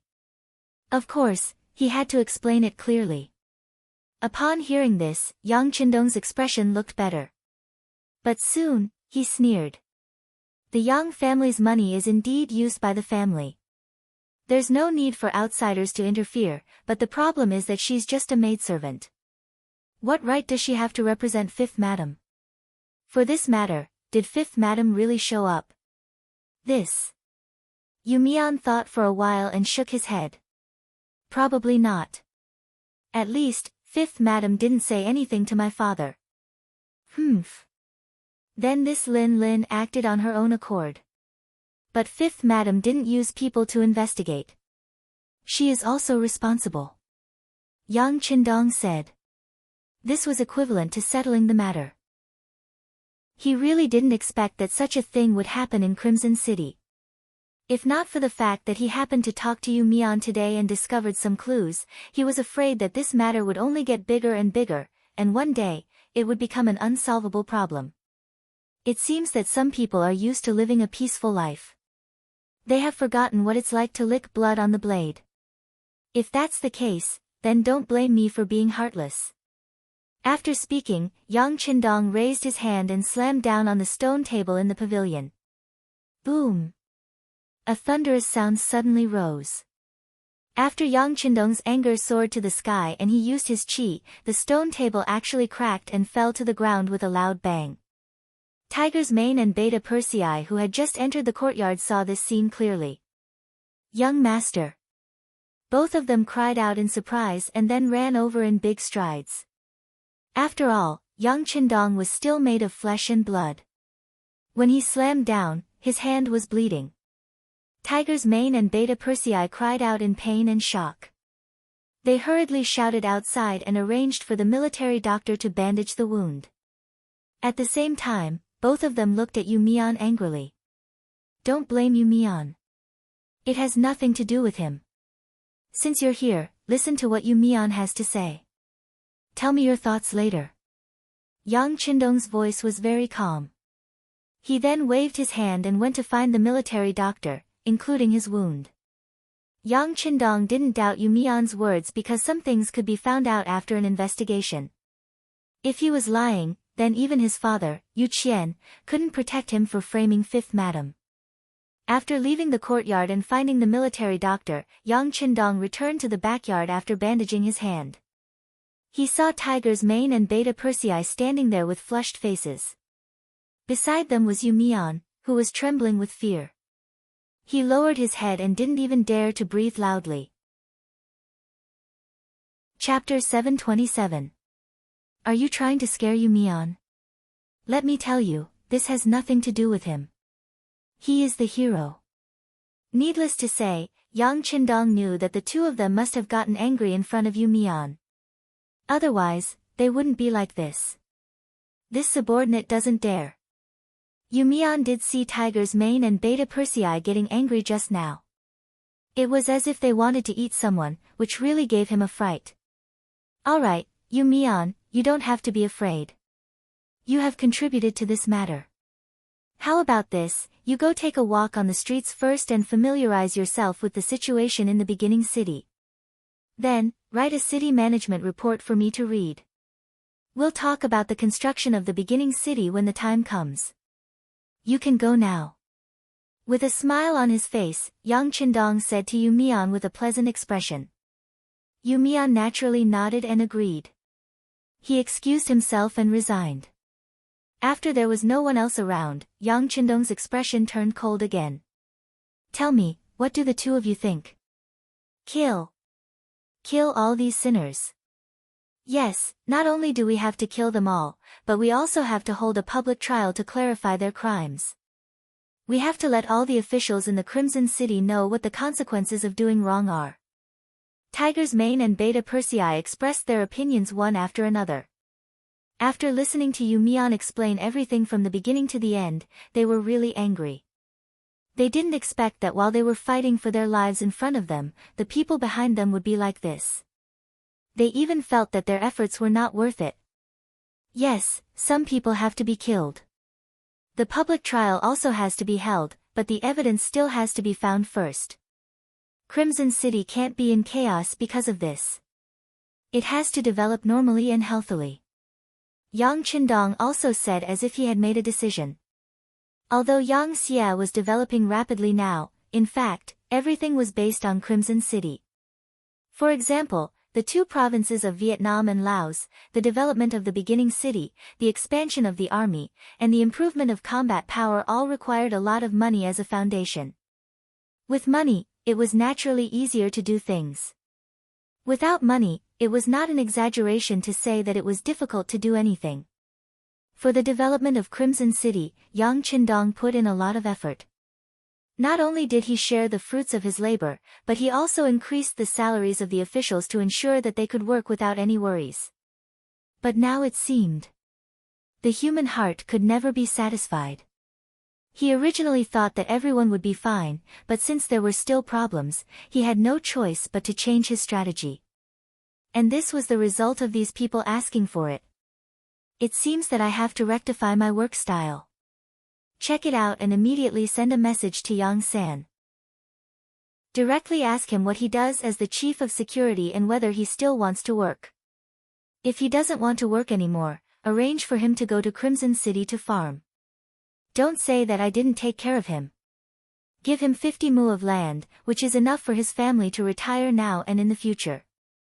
Then send a message to Yang Wu, scold him and ask him to cooperate with Yang San's next work. Send a message to the first madam, ask her to lecture the fifth madam, tell her that when I'm not around, she has to take care of the maids under her. Send a message to Xinyu, scold him, as a person in his position, he has to do his job. If he can't do it, then he should just resign. Send a message to Wan Xiaoyu, with her as the leader, let them carry out a rectification operation, including the military. Yang Qindong issued a series of orders. Tiger's Mane and Beta Persei's expressions also became extremely solemn. They knew that this time, the sixth young master was really angry. He was so angry that he wanted to reshuffle the cards in Crimson City. The orders were issued one by one. The two of them were afraid of forgetting something, so they had already taken out a pen and paper and began to write it down. Not long after, the two of them turned around and went straight to the telegraph room. It could be imagined that there would be a lot of work to be done. After arranging everything, Yang Qindong became relaxed. He walked towards the military supplies that were delivered. This time, there were a lot of commercial goods. He wanted to carry out commercial activities in the first city, so he also wanted to build a commercial street here. Reality told him that he couldn't put all his eggs in one basket. He still had to make multiple preparations. It would be best if the city below could be self-sufficient. In this way, even if there was a problem in one of the links, it would not affect the overall situation. In the following time, Yang Qindong found Yu Mian. The two of them began to walk through the streets and alleys to plan the future construction of the first city. At this time, several fast boats were heading towards Crimson City from the sea. In the cabin, Yang San, who had a fierce face, was among them. Ever since he received the telegram, he rushed to the nearby dock from the Great Ming Dynasty. Along the way, he had a gloomy face. The fast boat that belonged to the Security Bureau had already been arranged. After he boarded the boat, he went straight to Crimson City. The telegram was in Yang San's hands. He had already read it countless times. However, every time he read it, his heart would ache. Especially when he saw that he was given 50 mu of land to retire in, he felt a burst of shame. With his indestructible brotherly relationship with Tigers Mane and Beta Persei, he sent several telegrams back and finally figured out what had happened. He also finally knew why the sixth young master was so angry. Chen Shuquan, you've caused me a lot of trouble. Next, you'll never be able to make a comeback. Sitting in the cabin, Yang San said fiercely in his heart. The work of the Security Bureau had always been very effective. Because of this, he had received countless praises from the sixth young master. After a long time, he was a little numb. He even had the idea that the work of the Security Bureau was very easy to do. No matter who was arranged to take up the post, there shouldn't be any problems. Yang San was careless, or rather, he was blinded by victory. He really didn't think about it. The Security Bureau's achievements today were naturally inseparable from their efforts. However, the more important reason was that Yang Qindong had invested a lot of money in this. The money that the Security Bureau spent in a year alone was more than the annual national taxes of Baiming or Southern Ming. This was still referring to the current situation. The territory wasn't that big, and there weren't many areas that needed to be controlled. As it continued to develop, this money would only be spent more and more. It was precisely with this money as a guarantee that the Security Bureau could get more information and information. It was hateful that Yang San hadn't paid attention to this before, so when he used people again, he didn't pay so much attention to the inspection. For example, Chen Shuquan was also one of the old people when the Security Bureau was first established. His actual ability was very ordinary. It was precisely because he had to be taken care of that he was arranged to be a director in Crimson City. After all, the situation there was the best. As long as he didn't take the initiative to look for trouble, not only was the work easy, it was also easy to achieve results. Yes, the results were out now. Even the sixth young master was alarmed, and he was even scolded because of it. Just based on this, he couldn't tolerate it. Yang San would definitely not show mercy to this kind of person who spoiled the pot of soup with a piece of rat **t. After such a big incident, Yang San was almost sent home to be a farmer. If this matter couldn't be resolved, he was afraid that this time, he really wouldn't be able to report back. Has the Security Bureau's operation team set off? Yang San thought about some of the things that he needed to do when he arrived at Crimson City and thought that he needed reliable people. He looked at Che Chao and asked. Che Chao was a supervisor under the Security Bureau. He was very capable, but because he was still too young and wasn't in the first batch to enter the Security Bureau, he didn't have enough qualifications. Therefore, he had been staying by Yang San's side to gain experience. This time, he brought Che Chao over to solve Chen Shuquan's problem better and faster. At the same time, he also wanted to take the opportunity to see if this person had the ability to succeed Yang Shuchuan's position, and if there were any problems with his character. After Qin Shuchuan's incident, Yang San started to pay attention to the character of his subordinates. Reality had already proven that if a person was unreliable, the stronger their ability, the more likely they would become a black sheep. Yang San would definitely not make the same mistake twice. Chief, the operation team has transferred 200 people over. They are all safe and reliable, and they don't have any contact with each other. This time, they were ordered to rush to Crimson City from various places and won't leak any information. It's just that when they enter Crimson City's pier, it might be a little troublesome. The person who spoke was Che Chao. He had delicate features and looked very young. Don't worry, when the time comes, you will stay at the pier and be in charge of receiving them. I will give you my token. Yang San said without the slightest emotion in his eyes. This was also the appearance he often maintained in front of his subordinates. Perhaps only in this way, people couldn't see his true thoughts. With Yang San's token, entering the strictly guarded Crimson City's pier would naturally be incomparably smooth. Che Chao quickly agreed and then shut his mouth.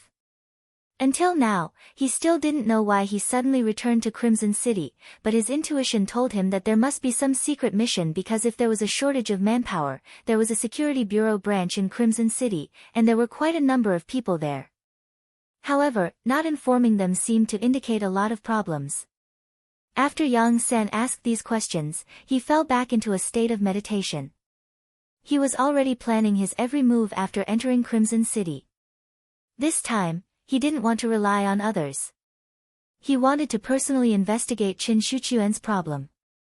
If everything was like what the sixth young master said in the telegram, he would solve it according to the family law and cut off this malignant tumor of the security bureau with his own hands.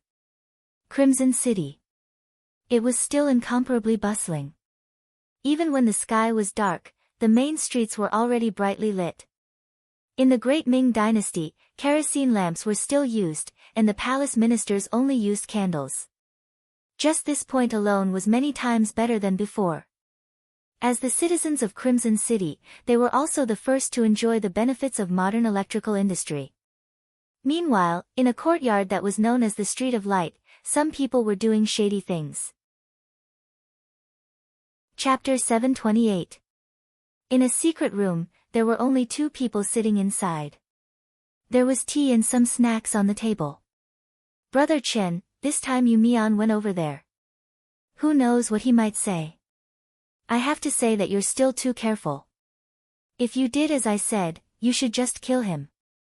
Wouldn't that solve the problem once and for all? A slender, handsome man with extremely thin lips took the lead to speak up. This person was Yang Taizhu. With a father like Yang Shan and a good appearance, he was blessed by the heavens. It could be said that the heavens treated him well. As long as he behaved himself, he was destined to have a good life. Unfortunately, his ambition was too big, so big that it was beyond his ability. It was only a matter of time before he was destroyed. Sitting opposite Yang Taizhu was an ordinary-looking man. Even if such a person walked on the street, he wouldn't attract anyone's attention because he looked too ordinary. His height was ordinary, his facial features were ordinary, and there was nothing special about him. Such a person was suitable for an organization like the Security Bureau. No matter what, he didn't stand out. He was Qin Shuquan, the director of the Security Bureau in Crimson City. No. Qin Shuquan spoke, Yu Mian absolutely can't be killed. Not to mention that his father is Yu Qian, if something happens to him, it's impossible that no one will come to investigate. When the higher-ups call for this person, if we do this, wouldn't that be exposing ourselves? Yang Taizhu also knew that killing Yu Mian at this time was a little too far-fetched, but for some reason, he had a faint worry in his heart. Ordinary people didn't dare to casually talk about him, but this person had a father who was more powerful than him. Once he saw that person, he really couldn't predict what he would say.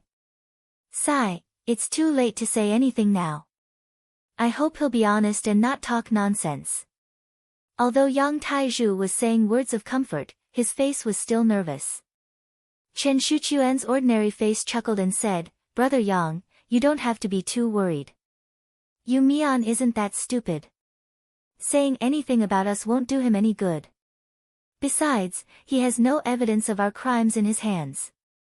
Besides, although he has gone to the north, it is still unknown whether he will be able to see that person, or whether he will have the opportunity to meet him alone. Even if he dares to say anything, our security bureau will be the first to receive the news. At least until now, I haven't received any orders. You don't have to worry. Yes. With Brother Chen here, I am naturally not worried. Yang Taizhu chuckled. Then, as if he had thought of something, he asked, By the way, Brother Chen, do you think the Security Bureau will secretly arrange for other people to come to Crimson City? I don't think so, Chen Shuquan said confidently. The director has a good relationship with me. He won't suspect me easily. If he really has any thoughts, he should ask me first. Even if he sends someone to investigate, he should inform me. Even if you don't inform me, my men are watching the docks day and night. It will be as difficult as ascending to the heavens for anyone who wants to get to the docks without being noticed. Chen Shuquan was indeed very confident.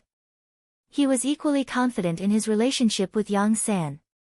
Logically speaking, he was right.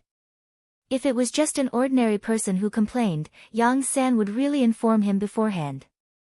After all, suspecting a subordinate for no reason would only make the other brothers bitterly disappointed. But he forgot one thing. It depended on who was the one who complained. What if it was Yang Qindong who gave the order? Then it wouldn't be a complaint, but 100% execution of the order. If Yang Qindong gave the order, Yang San would definitely attract great attention. Not only that, but he would also have to do a good job. Even if there was no problem, he must provide evidence. Under such circumstances, how could Yang San inform Chen Shuquan about it?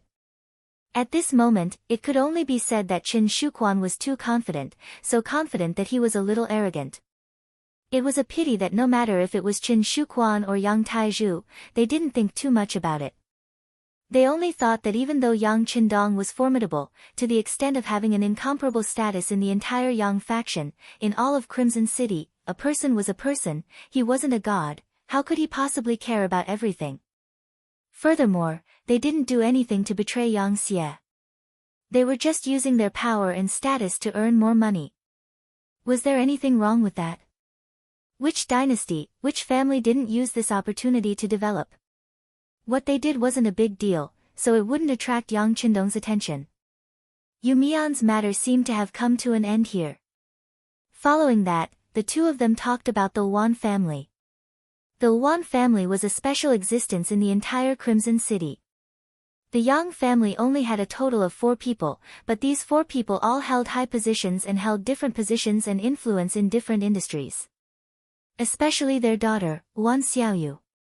When she reached the age, she would become the 6th madam. How could such a family not be illustrious? In Crimson City, anyone with ambition would have the idea of getting close to the other party. Because once they obtained the friendship of the other party, no matter what they did in the future, it would be twice the result with half the effort. Yang Taizhu had been thinking about this recently. Considering the current situation of the Wan family, he was powerless against Wan Qi and Wan Qi's mother, Zhou Hua.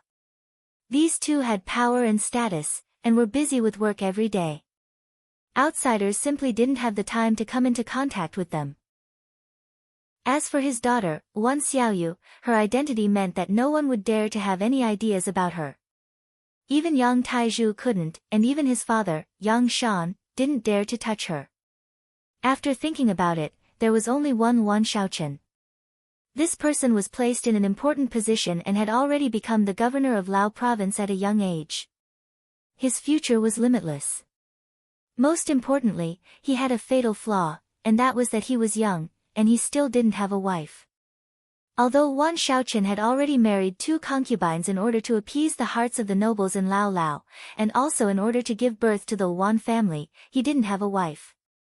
In the eyes of others, that was the high and mighty position, and only then was he recognized by the outside world as a member of the Wan family. Currently, Yang Taizhu and Qin Shuquan were discussing the matter of finding a wife for Wan Xiaoyu. They had already thought about it. As long as this wife was one of their own, then if anything critical happened in the future, this person would play an absolutely crucial role. This was equivalent to not only establishing a relationship with the fifth madam, but also joining forces with the sixth madam's family. At that time, as long as the two pillow winds blew, and the one above loosened her mouth, even if there was a huge matter, it could be suppressed. We have to hurry up with the matter of finding someone. He's not young anymore, and finding a wife is only a matter of time. If it wasn't for that statement that the wife of a high-ranking official must be a Han, I'm afraid that there would already be arrangements and we wouldn't have a chance. Yang Taizhu thought about this matter and reminded Che Chao, who was sitting opposite him. Brother Yang, don't worry, I have already arranged for the security bureau to search the city. It's just that your requirements are a bit too high. You need to be young and beautiful, and you also need to have a clean background. The most important thing is that you listen to us. This kind of search is somewhat contradictory, so it dragged on for a few days. While Che Chao was complaining, Ang Tieju's eyes were already wide open. The person must be beautiful, otherwise Luan Shaochen might not be able to take a fancy to her. Her background must also be clean. Do you think that when the Wan family is looking for a wife, they won't let people investigate? As for listening to us, this is even more important. We won't be kind enough to make a wedding dress for others. The person we find must be helpful to us. Yang Taizhu didn't relent, and Qin Shuquan could only sigh and nod. Okay, I'll continue to arrange for people to search. By the way, the latest batch of goods should be out of the cabin. When will you give me a definite letter? I'll start to arrange it. Well, it'll be soon. It'll be in 3 days at the new dock. I've already arranged everything that needs to be arranged. When the time comes, all you need to do is to send people from the security bureau to temporarily seal off the dock for 4 hours. Then, everything will be ready. Chen Shuquan nodded when he heard this. That's easy, it's not the first time we've done such a thing. Ha ha ha. The two looked at each other at this moment and smiled. The so-called status and power were all transient, only the gold and silver in their hands were real. As long as they had money, where couldn't they be happy and carefree? The two were still secretly plotting here, and from time to time, their laughter could be heard, which was a kind of imagination for the future. But what they didn't know was that while they were talking, the director of the security bureau, Yang San, had already arrived at the new dock on a fast boat without anyone noticing. He was stopped by the security bureau of the Crimson City, who were guarding here day and night. After Yang San led Che Chao and dozens of people off the fast boat, he took out the pass issued by the security bureau, and Ling Feng, who was guarding the dock, allowed them to pass according to the regulations. But soon, 4 secret agents of the security bureau surrounded them. Wait, you said that you have a pass from the security bureau, but why haven't we heard about this? Take it out and let us have a look. 4 men dressed like commoners walked over. Then, they looked at Yang San's group of dozens of people with arrogant looks on their faces. Who do you think you are? Che Chao stepped forward. For a small fry like this, there was no need for the director to come out personally. The people of the security bureau were used to doing whatever they wanted. Suddenly, they saw someone who was more arrogant than them.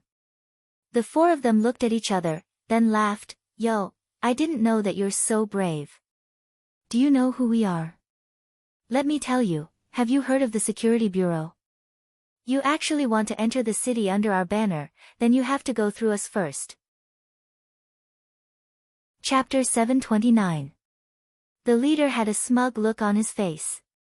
In fact, he was also one of Director Yang Shuchuan's most valued subordinates, Dong Hui. Usually, he was in charge of the entry and exit of the docks. When he said this, he intentionally glanced at Ling Feng, who was on duty. He was basically telling Che Chao and the others that if they didn't want to be captured by Ling Feng, they had to be more obedient.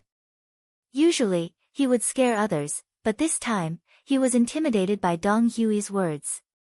Che Chao smiled but didn't reply. He only turned his head to look at Director Yang San. obviously asking for instructions. Don't make a big deal out of it. Take them down first. Yang San's position meant that he was incomparably decisive when it came to doing things. He really wasn't in the mood to explain anything to a few small fries. As soon as Yang San spoke, the people around him immediately moved. They moved like lightning and restrained 3 of them. Only Dong Hui's skills were not bad. He actually dodged them.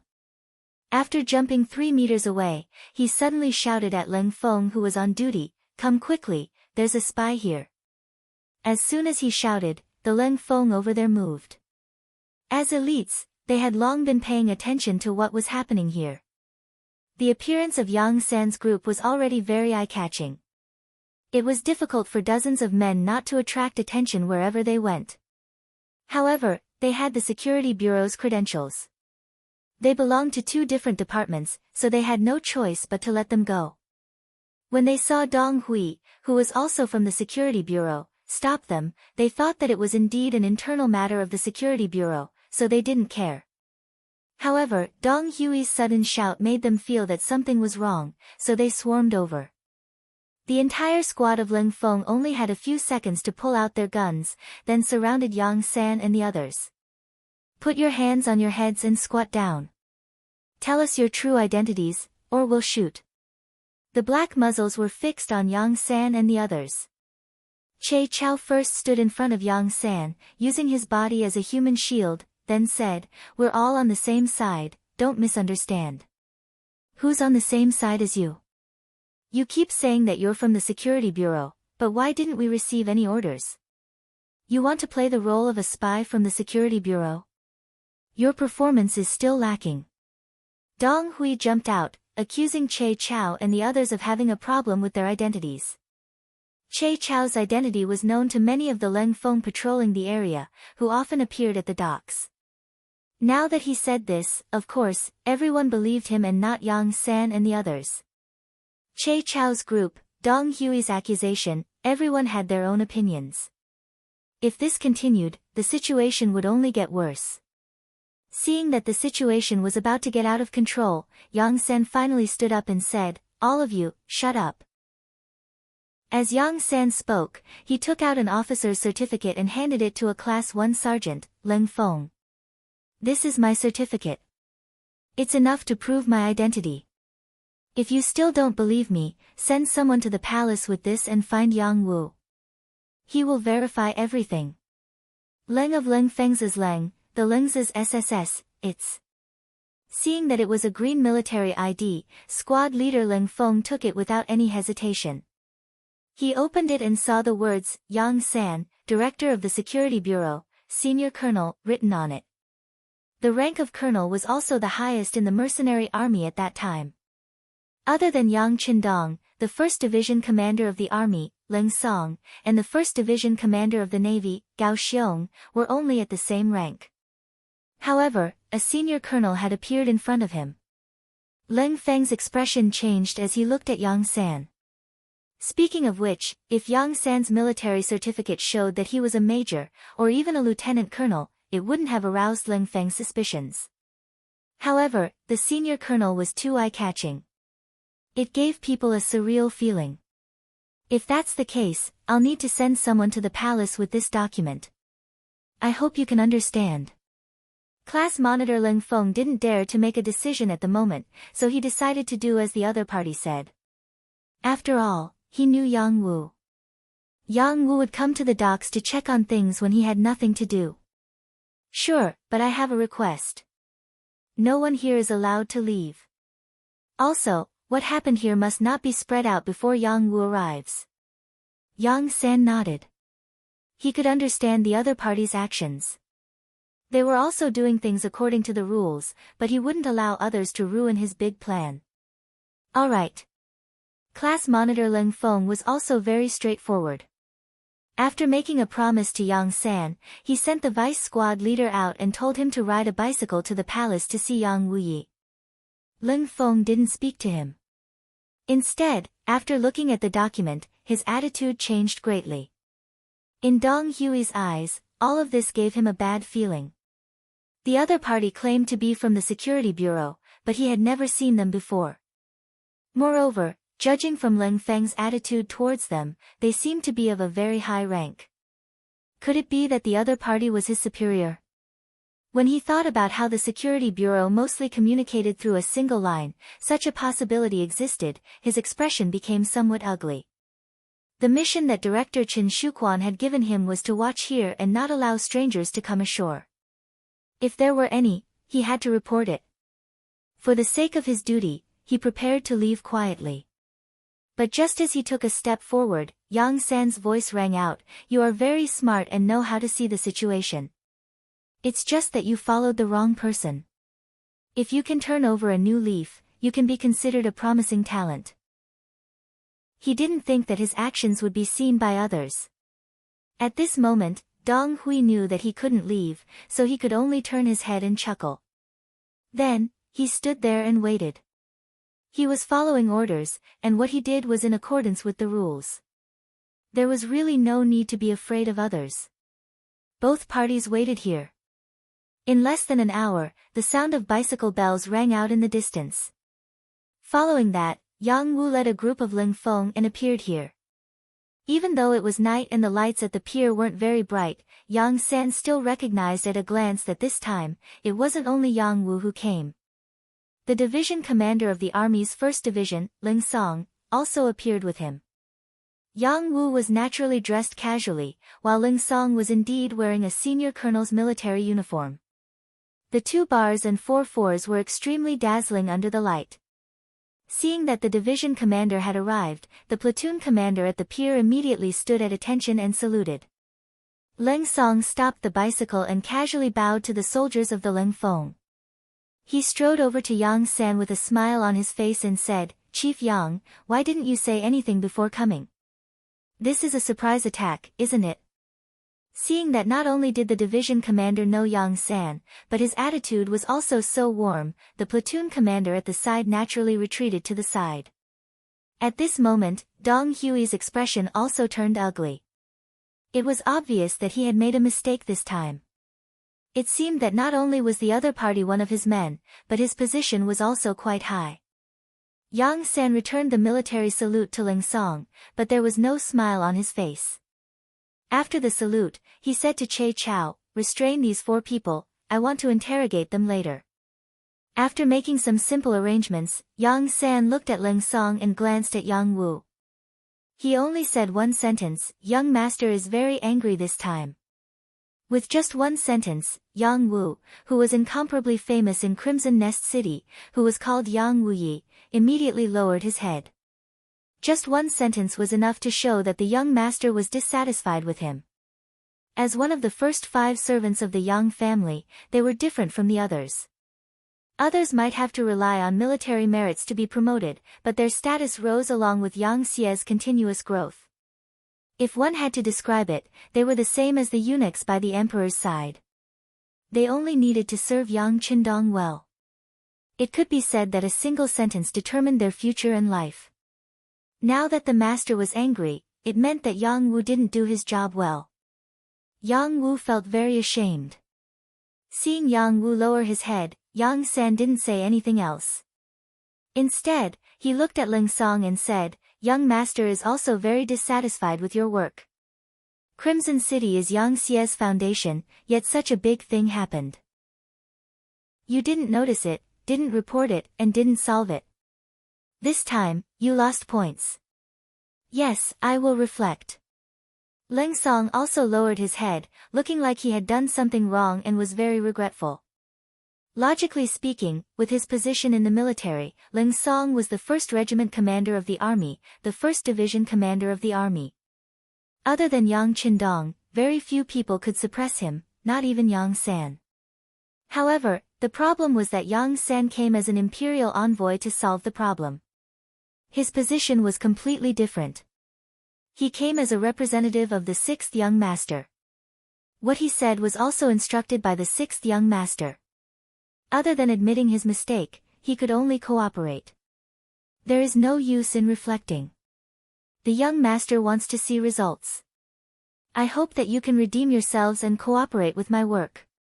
If you can't even do this well, I can only report the truth to the young master. When the time comes, if your positions change, don't blame me. Yang San didn't want to have any deep contact with Ling Song. Although the other party was also in a high position, he was very clear about his own identity. He was a servant of the Yang family, one of the young master's people.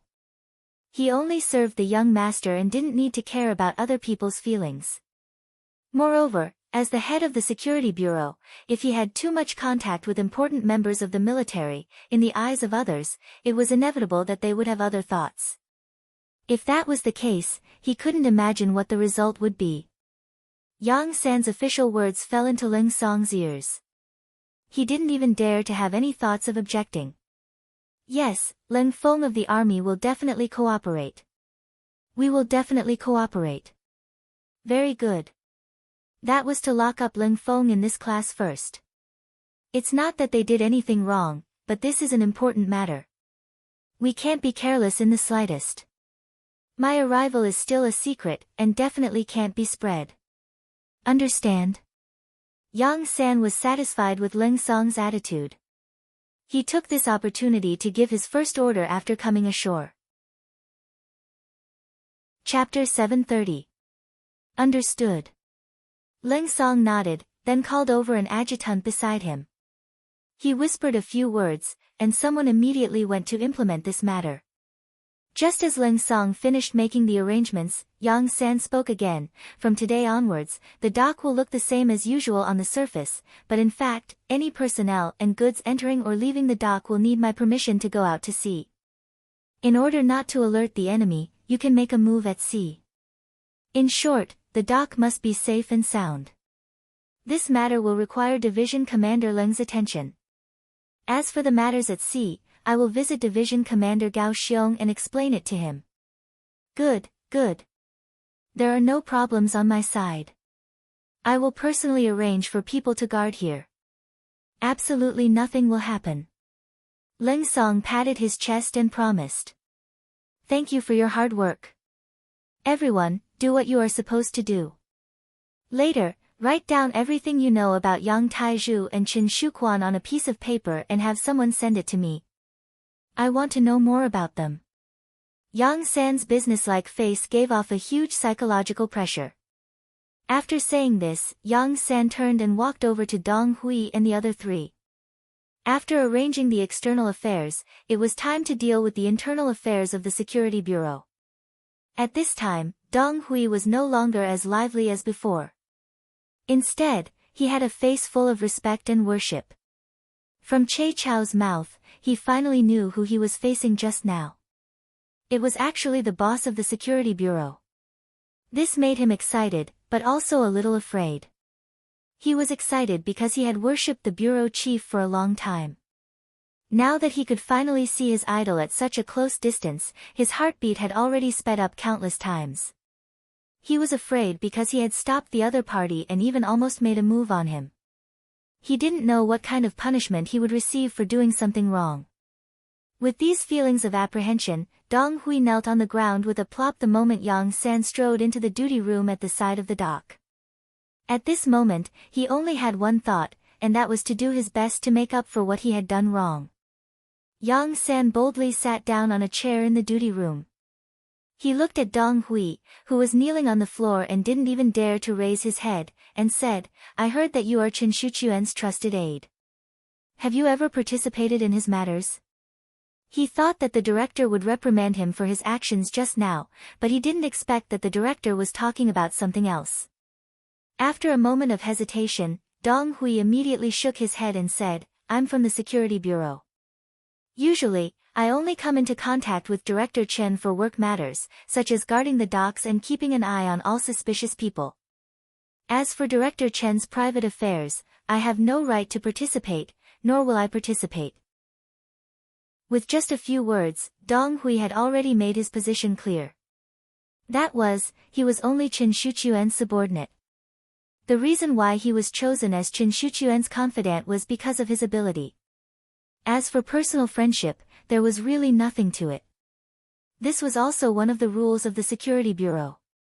There was only work between superiors and subordinates, and there was no personal relationship between them. This way, it was possible to avoid any feelings between the two parties and make them emotional during work. When Yang San heard Dong Hui's words, he nodded in satisfaction. He was not worried that this person would dare to lie to him. The internal rules of the Security Bureau were very strict. If he deceived his superior, it would be difficult for him to die even if he wanted to. Moreover, there were some things that he only needed to send someone to investigate and he could come to a conclusion. Dong Hui should know this. In this way, Dong Hui should not be involved in Qin Shuchuan's affairs much. From this point of view, this person could still be used. If he performed well, it was not impossible to put him in an important position in the future. He thought that Che Chao was going to replace Qin Shuchuan's position, but he was a newcomer and couldn't sort out many relationships for a while. If he had the help of a local snake like Dong Hui, then the progress of the work would definitely speed up. Yang San had an idea in his mind. When he looked at Dong Hui, who was kneeling on the ground, he was no longer as cold and ruthless as before when he spoke. Dong Hui, I believe what you just said for the time being, but you should also know that if you lie to me, what will the consequences be? Yes, your subordinate knows, so your subordinate will never dare to lie to the director. Dong Hui hurriedly kowtowed to the ground. At this moment, he just wanted to dig out his heart to show the director that he really didn't participate in some of Qin Shuchuan's specific affairs. In fact, it was not that Dong Hui didn't want to, but that Qin Shuquan was being careful. Since it was a secret, of course, the fewer people who knew, the better. Besides, once the matter was known by his subordinates, if one of them contacted the headquarters and reported the matter to the director, wouldn't he be shooting himself in the foot? Yang San also thought about this problem, so he initially ruled out the possibility that Dong Hui was involved in the smuggling incident. Even if the other party didn't have this motive and condition, Yang San could say something openly. Very well, I hope you haven't participated. If so, your opportunity to make a contribution will come. To tell you the truth, this time, the director came in person to solve some of Qin Shuchuan's personal problems. If there is no accident, he can no longer be competent for the position of the director of the Crimson City Security Bureau. There are still a lot of things to do next, and even the entire Crimson City Security Bureau will undergo a big reshuffle. If you perform well, you can still stay and be entrusted with important tasks. As for where to go, you can make your own choice. What choice was there? One was heaven, the other was hell. Dong Hui didn't even want to think about it more. He immediately said, Director, please rest assured, I will perform well and actively cooperate. Raise your head. Since he was going to continue to use Dong Hui, and in order not to alert the enemy and arouse Qin Shuchuan's suspicion, Yang San decided to add more weight to Dong Hui and give him a good reminder. Hearing this, Dong Hui raised his head and saw Yang San glaring at him. Remember, if you dare to have any selfish motives or ruin things, I promise you that you will suffer a fate worse than death. Your family and relatives will suffer the same fate, understand?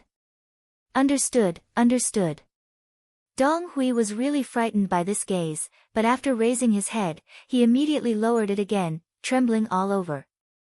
After convincing Dong Hui, or putting enough pressure on him, Yang San walked out of the dock's duty room.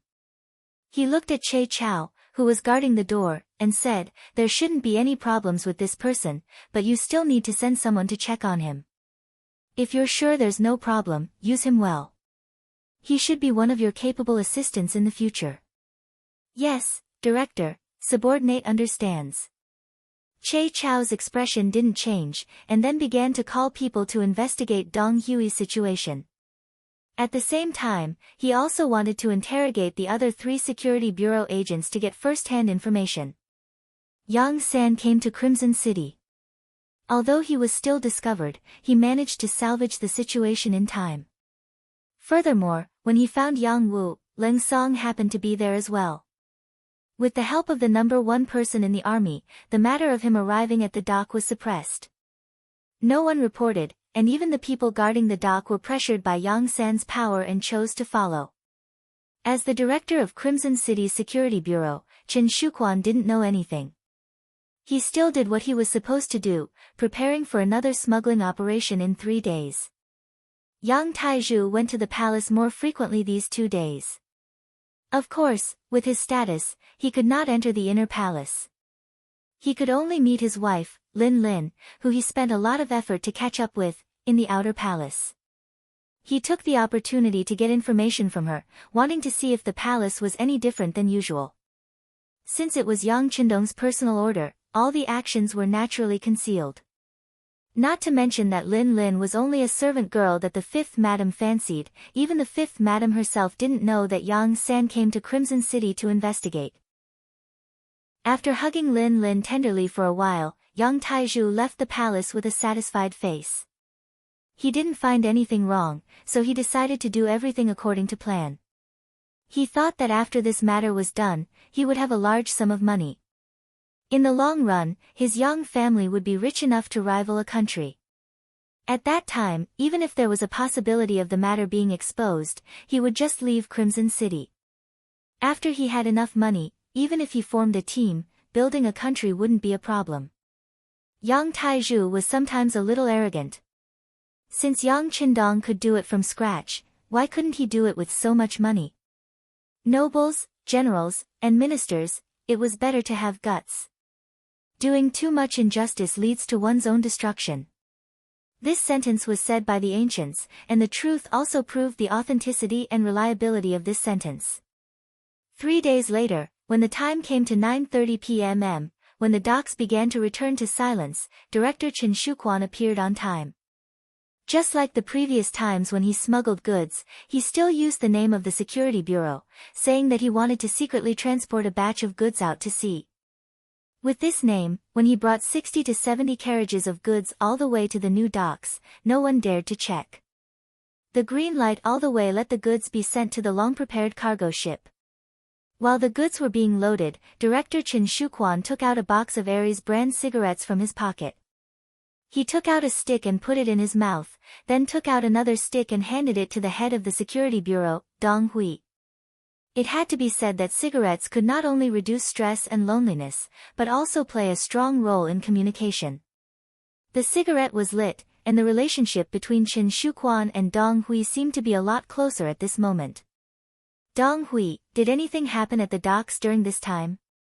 When he said this, Chen Shuquan's eyes narrowed slightly, as if he could see through Dong Hui's heart. Chapter 731. Nothing happened. Everything is normal, Yizichen said. Dong Hui said with a smile, but his heart was beating like a drum. After all, Chen Shuquan was his superior, and he really had no confidence in lying in front of his superior. Fortunately, he was very smart and did not dwell on this matter.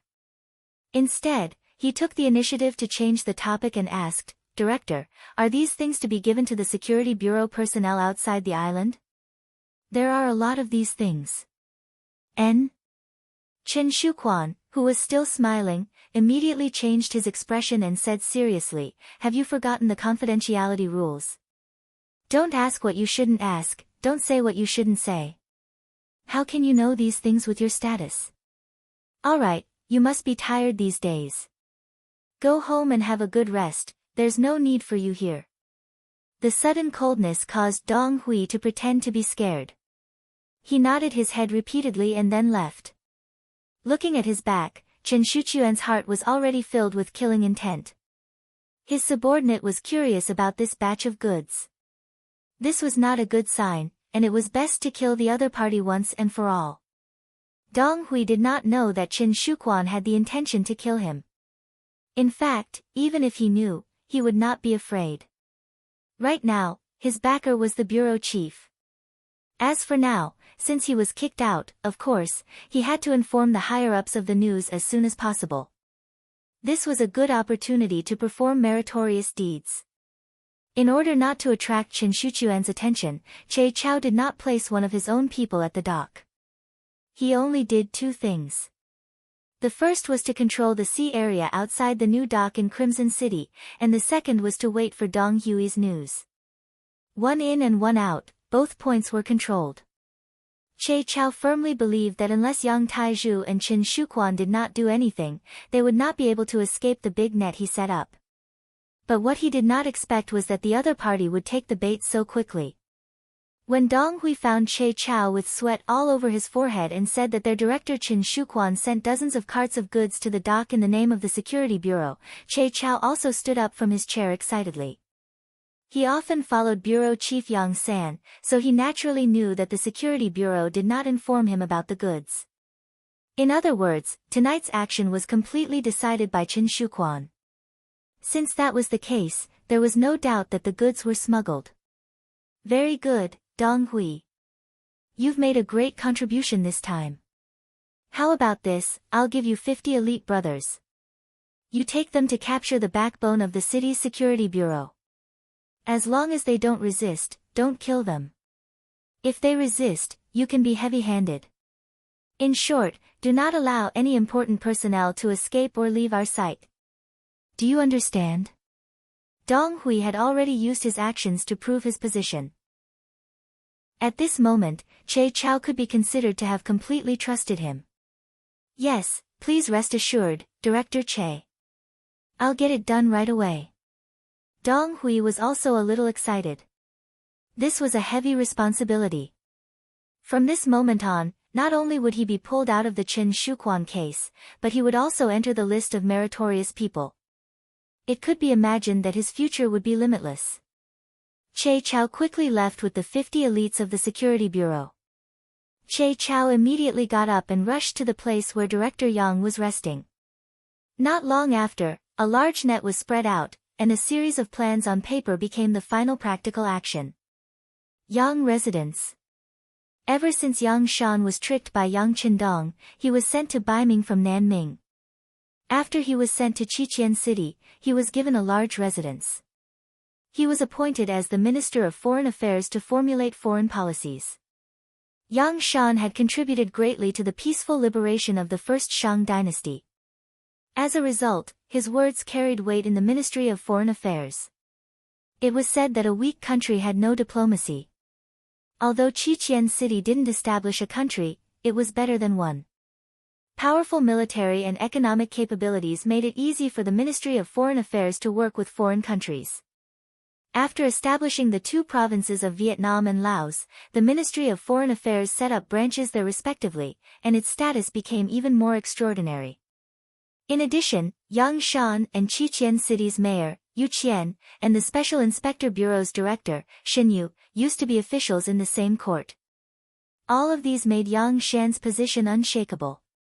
As a result, the Yang family could be arrogant when they were outside, as though they were superior to others. As the saying goes, a man whose heart is not content is like a snake trying to swallow an elephant. Yang Shan, who was originally the left assistant minister of the Ministry of Rights in Nanming, was no longer the same as before. He should be reminiscing about the past. However, there were people who wouldn't forget their past hardships after gaining power. Instead, they believed that everything they had now was because of the hardships and tiredness they had suffered. This was the reward they deserved after putting in so much effort. When a person thought that everything he had was reasonable and deserved, his mentality would naturally change as a result. Yang Shan was the most typical example. With this kind of inflated mentality, the actions of his son, Yang Taizhu, seemed to be a matter of course. The Yang residence was brightly lit. Although it was already past 10 at night, most of the commoners were already asleep. However, it was still as bright as day in the Yang residence. All of this was because another batch of goods had left today. It wouldn't be long before countless taels of silver would be sent to them. With money and power, people would become inflated. Yang Taizhu was the most typical example. At this moment, he wasn't sleeping. Instead, he was very energetic and was playing a game of hide-and-seek with 4 young women. It was different from other people playing this game. If any of the 4 women were caught by Yang Taizhu, they would have to strip naked. This was what rich people did. What they did was to have fun. The 4 women were commoners who had spent money to trade with Nanming. They were originally good-looking, but because their living conditions weren't good, they became sallow and emaciated over time. However, the moment they were chosen by Yang Taizhu in the refugee camp, their lives had already changed. They ate well and wore warm clothes every day. All they needed to do was to become this man's plaything. When a poor person had problems even eating their fill, there was no need to talk about ideals and dignity. For a mouthful of food, the four women could only comply and allow Yang Taizhu to humiliate them. They were angry, but they didn't dare to say anything. Even though Yang Qindong had already stipulated that true Han people weren't allowed to buy and sell privately, and they weren't allowed to be forced or restricted. However, when they fell into Yang Tiezhu's hands, how could they have the chance to redress their grievances? Not to mention, even if they wanted to sue, where would they find the right way to do so? In the face of the powerful Yang residents, an existence that could cover the sky with one hand, anyone could only accept their fate. Yang Taizhu was in a good mood. He was in the mood to play tonight. He was prepared to capture all four women and sleep with them. Thus, even though it was already late at night, he still didn't have the intention to rest. From time to time, the women's screams and Yang Tiezhu's satisfied laughter could be heard in the residence. This wasn't the first time such a scene had appeared. The servants in the residence were almost used to it. In any case, as long as the young master was happy, he could do whatever he wanted as the master. How could they dare to interfere? Who could interfere? Dong dong dong dong. Suddenly, a loud knocking sound broke this laughter. In the middle of the night in the Yang manor, it was very sudden and unexpected. Who is it? It's already the middle of the night, why are you knocking on the door? The gatekeeper sleepily got up and walked to the main entrance. He opened a small door, wanting to see who was so blind to disturb the Yang residents in the middle of the night.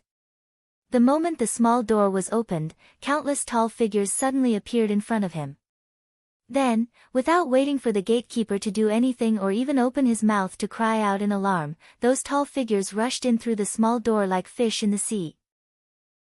There was also a tall figure who immediately reached out and covered the door's mouth, blocking it completely, making it unable to make any sound. Ugh! The gatekeeper still wanted to struggle, but a clear voice rang in his ears. We are the Cold Vanguard warriors. We are going to search the Yang residence. This place is going to be over soon. You better cooperate. If you still dare to scream, even if we kill you in the next moment, it will be in vain. The people who came were indeed the Cold Vanguard warriors. Their mission was to surround the Yang residence and eliminate all security threats. The order even stated that if anyone resisted, they could use ruthless means to subdue them or even kill them. However, he was just a gatekeeper. They were all here to earn a living. The Cold Vanguard warriors did not really want to kill him. The gatekeeper finally became obedient. After all, when faced with a life-threatening situation, the so-called 1 month's salary was nothing. The Cold Blade warriors walked past them and charged towards various parts of the Yang estate. Long before they came, they had already obtained the blueprint of the Yang mansion.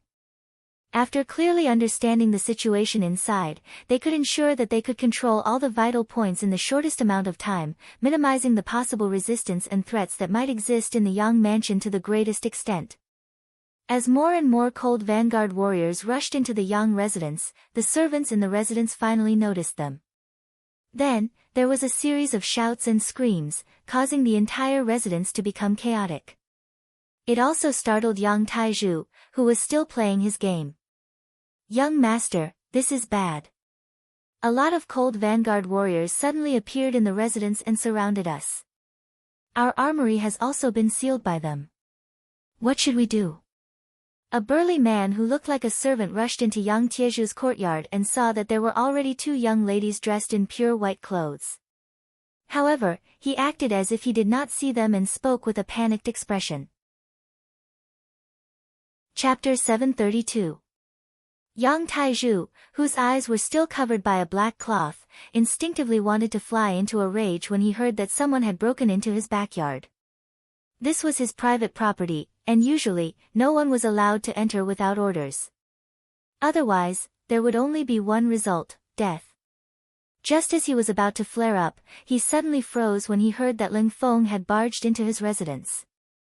Then, with a wave of his right hand, he tore off the black cloth that was covering his eyes and asked with a ferocious look on his face. "What happened?" Before the servant could answer, more footsteps came from outside the door. Then, a cold front officer wearing a military uniform with the insignia of a colonel on his shoulder appeared in the backyard. Behind him was a dense group of cold front soldiers with calm expressions and sharp eyes. Yang Taizhu, who was about to angrily scold the intruder for intruding into his private residence, saw the intruder's face clearly. His original anger instantly disappeared and was replaced by a smile. "Ha, so it's Regiment Commander Tang. Please forgive me for not welcoming you when you've come to visit." The intruder was Teng Shan, the 1st Regiment commander of the Cold Front Army. Due to his seniority and fearlessness in battle, he was deeply trusted by Yang Qindong. Even in the entire Qiqian city, there were not many people who could make him lower his head. Normally, even his father, Yang Shan, who was the Minister of Foreign Affairs at the time, would show him some respect.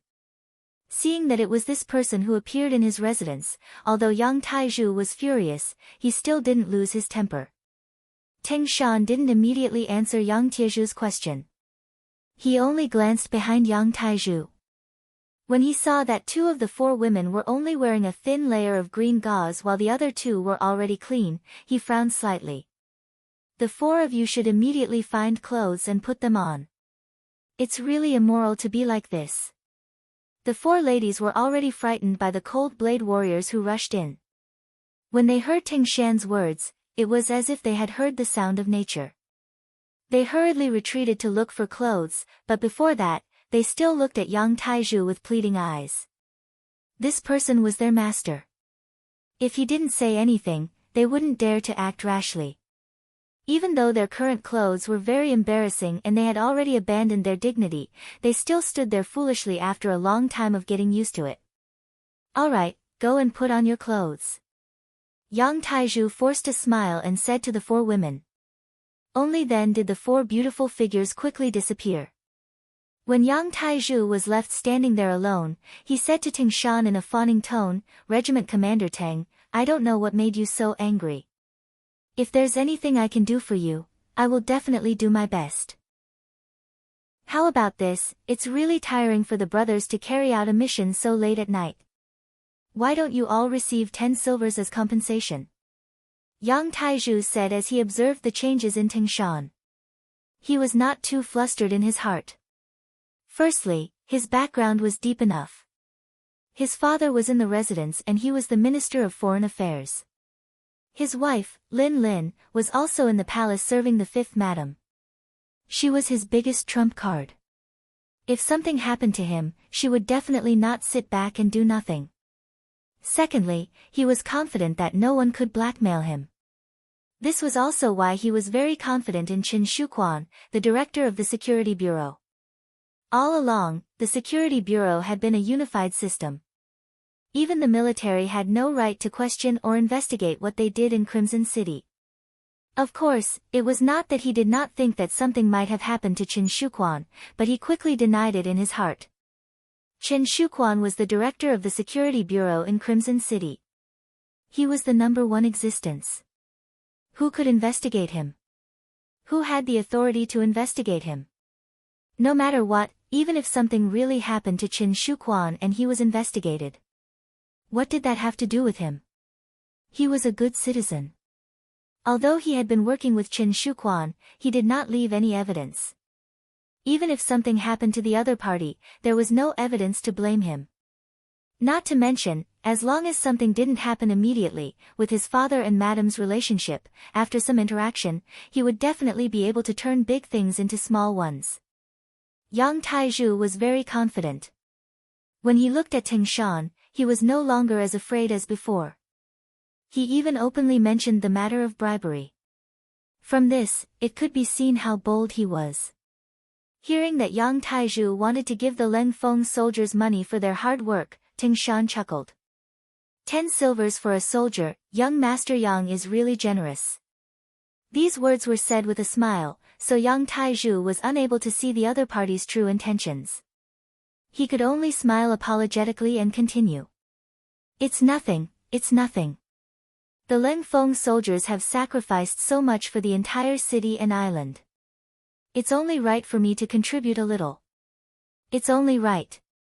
It's only right. Then I ask young Master Yang to cooperate with us again and make a trip with us. Teng Shan still had a smile on his face as he spoke. At the same time, he was disgusted by Yang Tieju's hypocrisy. Since he was able to enter the Yang residence in the middle of the night, he naturally received orders and knew the cause and effect of the matter. Although he did not know the details, his intuition told him that Yang Taizhu was finished this time. Even the Yang family would not be any better. Since that was the case, why should he be polite to a person who was destined to be finished? Seeing that Teng Shan suddenly turned hostile and wanted to take him away, Yang Tieju's face completely changed. Ah! What are you doing? What are you doing? Commander Teng, are you mistaken? I'm one of your own people. I'm also an officer in the Ministry of Foreign Affairs. What authority do you have to take me away? Do you know the Ministry of Foreign Affairs? Relying on his father's relationship, Yang Taizhu had indeed obtained a position in the Ministry of Foreign Affairs. He was not in charge of anything. To put it bluntly, he was just in charge of an official position. Now, this amulet had finally come into play. Seeing that Yang Taizhu did not cooperate and even used the name of the Ministry of Foreign Affairs, Teng Shan did not show the slightest bit of surprise. Instead, he smiled and said, "Young Master Yang, please cooperate with us. As for your identity as an officer in the Ministry of Foreign Affairs, we will give you a satisfactory answer very soon. Come, take him away." Teng Shan didn't want to waste any more time. After giving the order, two cold vanguard warriors with big waists walked out from behind him and rushed to Yang Tieju's front. They lowered their heads and gave Yang Taizhu a firm press. Yang Taizhu, whose body was restrained and head was pressed down, did not give up resisting. He still shouted with all his might, let me go, I'm an officer in the Ministry of Foreign Affairs. You can't do this to me, you can't." His shouts went from his courtyard to the main entrance of the Yang residence. Just as Teng Shan and the rest appeared here, a thunderous voice rang in their ears. "What are you doing?" "Ah!" Hearing this voice, Yang Taizhu, who was pressed down, seemed to have found his backbone. He raised his head abruptly and saw that the person who spoke was his father, Yang Shan. He immediately shouted, "Father, save me, father, save me. My son, don't worry. With your father here, no one can take you away from the residence. I have already arranged for someone to inform your wife. I believe she will not allow anyone to do this." Yang Shan's mountain-like voice rang out once again. At this moment, he displayed sufficient calmness. Although Yang Shan did not participate in some of Yang Tieju's matters, it was impossible to say that he did not know anything. His son had done a lot of things under his name. He had more or less heard about it, but he did not interfere. Firstly, it was because he loved his son dearly. Secondly, his son would give him a lot of gold and silver every time. He used this to unite many officials and colleagues, which allowed him to do his work more easily. Not only did Yang Shan not feel ashamed of his son's actions, he even thought that this was a manifestation of his ability. After all, when he was an official in the Great Ming, who knew how many officials would take advantage of the situation to do things that crossed the line? When everyone did this, there was no need to criticize others. Therefore, he also thought that it was normal for the same thing to happen in Qiqian City. Not to mention, his son was very scheming. Before doing anything, he first married the servant girl that the fifth madam had an important position in. This was equivalent to finding a strong ally and backer. His son was so careful in doing things, so he would only be more at ease. However, tonight, Leng Feng suddenly entered the residence and indeed caught him off guard. However, he was not very frightened. Other than sending someone to inform Lin Lin, this daughter-in-law with a strong background, he only needed to stall for time. For him, as the Minister of Foreign Affairs, this was not a big deal. After saying this confidently, Yang Shan looked at Teng Shan and said sternly, Regiment Commander Teng, my son is an official in the Ministry of Foreign Affairs. He's a cadre. He's an official who has been appointed by the Ministry of Foreign Affairs. What happened to him should be investigated by the Ministry of Foreign Affairs, so it is better not to trouble you. The Ministry of Foreign Affairs was clearly Yang Shan treated Yang Tieju's matter as an internal matter of the Ministry of Foreign Affairs, so it should be handled and solved by them. Yang Shan was confident, but he thought about it carefully. Since Teng Shan had appeared here, how could it be possible that he did not have anything to rely on? Facing Yang Shan, this high official, Teng Shan's tone was very calm, but he was also very calm. He said in a businesslike manner, I'm sorry, Minister Yang. I received the order to take young Master Yang away. As for what the Ministry of Foreign Affairs wants to do, that is your business. Please do not affect my work. I am also talking about work. I represent the Ministry of Foreign Affairs. Yang Shan did not have the slightest intention of backing down. He also shouted in a thunderous voice. It was really difficult for him. He was not young, but he seemed to be very confident. Chapter 733.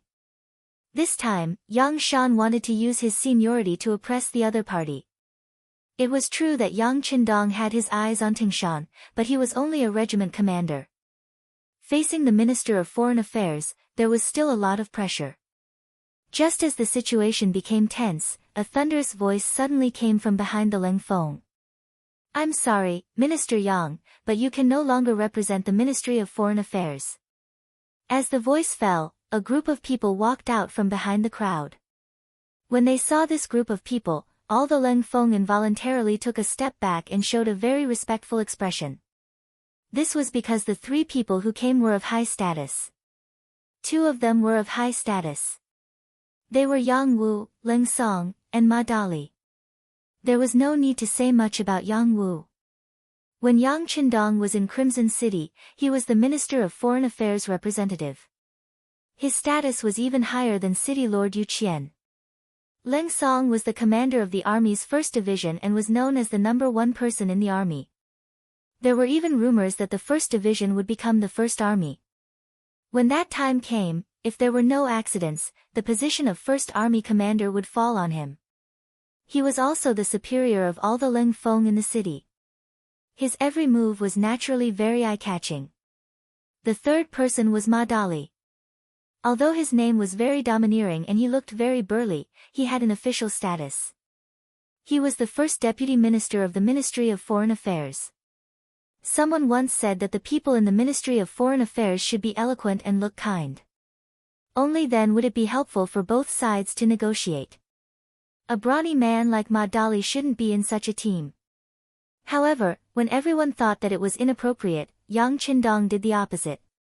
He appointed this person as the first deputy minister of the Ministry of Foreign Affairs and gave the authority to Yang Shan.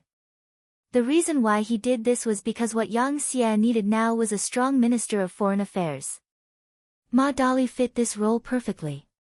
For example, the shout that Yang Shan could no longer represent the Ministry of Foreign Affairs was made by Ma Dali.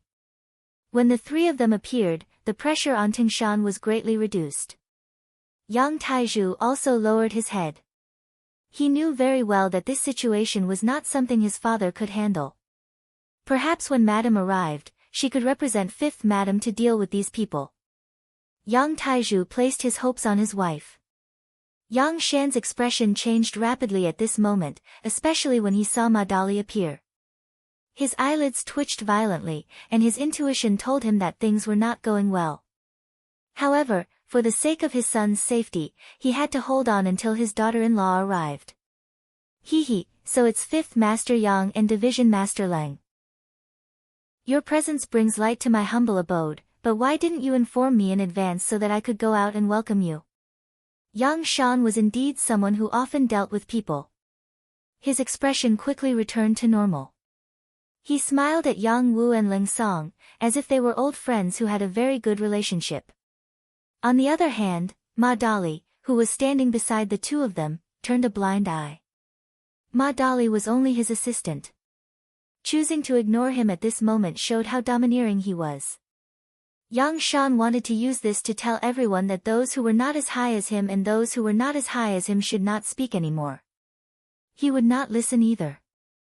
Both Yang Wu and Leng Song understood Yang Shan's little scheme. Perhaps they did not have this kind of experience before, nor had they experienced such a secret struggle. However, they had been in a high position for so many years. Even if they had not seen a pig being slaughtered, how could they not have eaten pork?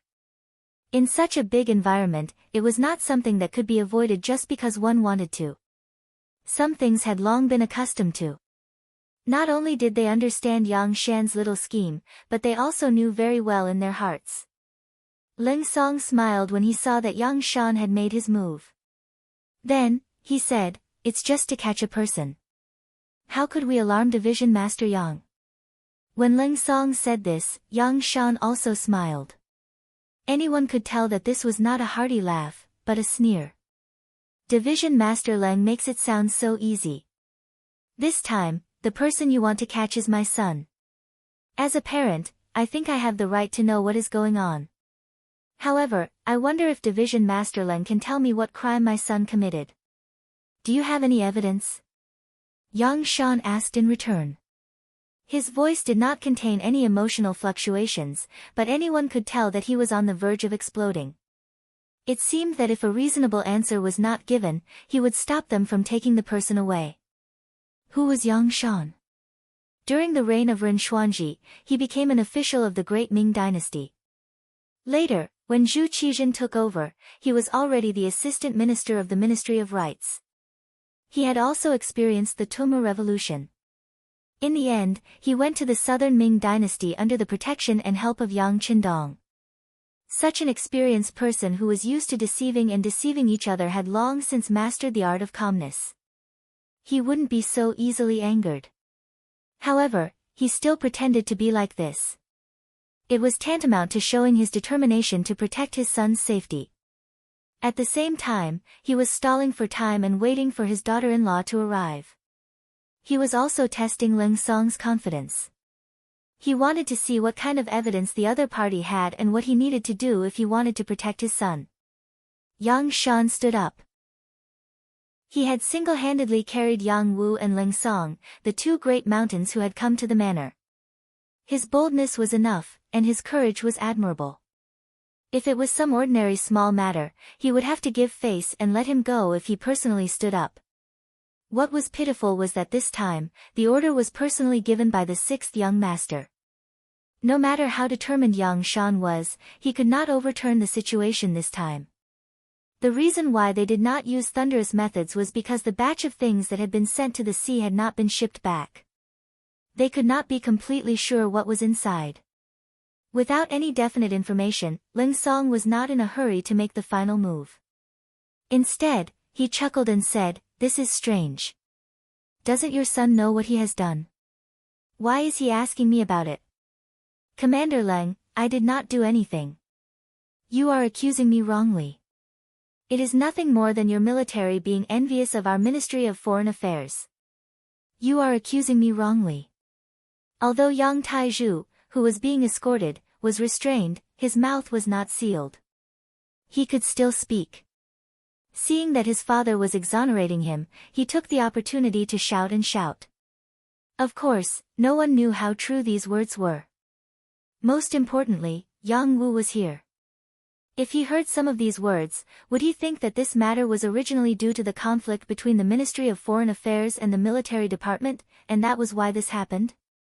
After Yang Tiezhu's accusation, many of the cold front soldiers' faces turned ugly. Teng Shan, for example, wished he could give Yang Shan a tight slap across the face and let him know the consequences of slandering the military and its soldiers. On the other hand, Leng Song was not in a hurry. He just stood there with his hands behind his back and smiled. No one knew better than him that this time, he took action completely because Director Yang San personally came and arranged it. He was just following orders. Why would he be afraid of being accused or even framed? Yang Shan and Yang Tiezhu's counterattack made the originally tense Yang family courtyard fall into silence. Suddenly, everyone stopped talking. They just looked at each other like they were waiting for something. Yes. Everyone was waiting. The young father and son were waiting for Lin Lin's arrival. As long as she came, she could represent the fifth young mistress to express her attitude. She was one of the matriarchs. When the master was not around, no one could shake the position of the matriarch. She would have the effect of changing the situation. Yang Wu and Leng Song were waiting for the news from the new dock. As long as the cargo ship was transported back, Chen Shuquan would be caught and betrayed Yang Taizhu. Then, they could start the next step of the operation. At that time, no one would be able to stop them. While waiting like this, the 3 cargo ships on the new dock of Qiqian City began to dock again. The dozens of large carts of goods on them were also transported back to the new dock one by one. Director Chen Shuquan, who was about to leave, was stunned by the scene in front of him. According to his habit, every time the goods were transported out, he would stay at the new dock for a while. After confirming that there were no other problems, he would leave. After all, it was the goods of the Security Bureau. As the director, it was reasonable for him to stay a little longer. Of course, he would stay a little longer because Chen Shuquan was cautious. He was worried that someone would have designs on the cargo ships of the Security Bureau. If he did not stay here, what would he do if something went wrong? And it was this long stop that allowed him to see a good show. The 3 cargo ships that had just set out sailed back, and even the cold front navy came back with the ships. The ships were still the same ships, and the escorts were still the same people. The appearance of this scene made Chen Shuquan's heart skip a beat. He had a hunch that something bad was going to happen. He pretended to be calm and walked towards the 3 ships of goods that were docked at the dock. He was still far away, but his shout could be heard. What happened? Why are the goods being transported back? Director Chen, there was an order from above. We don't know what's going on. A cold front platoon leader in charge of escorting the goods said with a salute. The platoon leader really didn't know what happened. Due to the difference in status between the two of them, he was telling the truth. Chen Shuquan saw the platoon leader's respect. He seemed to see hope. His face changed, and he said sternly. Order. Who gave the order? Do you know that this is what the Security Bureau wants? There are a lot of things involved. How can they stop just like that? Send the goods out immediately. As for the order, I will take it for you. I promise that you will not be punished. Chapter 734. Chen Shuquan's thinking was simple. As long as the goods were sent out of the sea and handed over to the people arranged by Yang Taizhu overseas, there would be no evidence. At that time, he could just say that he didn't know anything. Without evidence, no one could casually convict him. No matter what, Chen Shuquan was still the head of the Security Bureau's office in Crimson City. His words were still very authoritative. Hearing this, platoon leader Leng Feng hesitated. After all, offending the head of the Security Bureau was not a wise move. If he really wanted to target him, how could he, a small platoon leader, resist? Platoon leader Leng Feng was still in a mental struggle, hesitating about what to do. On the new pier, another group of people had appeared. The leader was a young man with delicate features. The moment he appeared, he laughed heartily. Brother Chen, you have such great authority. Leng Feng doesn't belong to our Security Bureau, yet you can order him around as you please. You're really amazing. Who is it? Who is secretly making sarcastic remarks? Come out if you have the ability. As soon as the sarcastic remarks were heard, Chen Shuquan's face darkened. He suddenly turned his head, looking like he was looking for someone to punish. Chen Shuquan did indeed have such confidence. Director Yang San was not in Crimson City, so he was the highest-ranking person in charge of the Security Bureau here. From a certain point of view, he could exist side by side with military chiefs like Ling Song and Gao Xiong.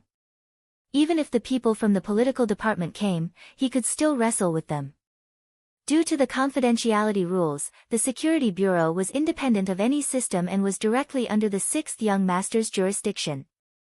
In other words, even if Yang Wuyi appeared here, if he was unyielding, he could still face him head-on.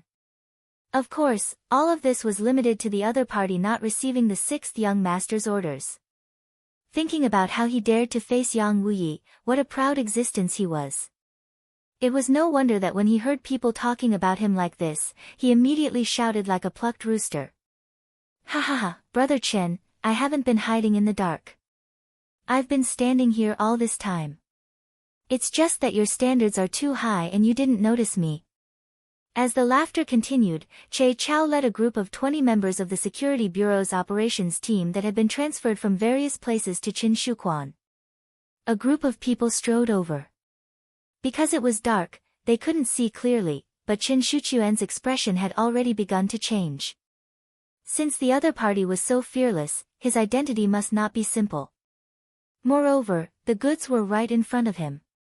How was he going to explain himself under such conclusive evidence? Qin Shuquan's brain spun rapidly as he formulated various countermeasures in his mind. At this time, Che Chao had already strode in front of him.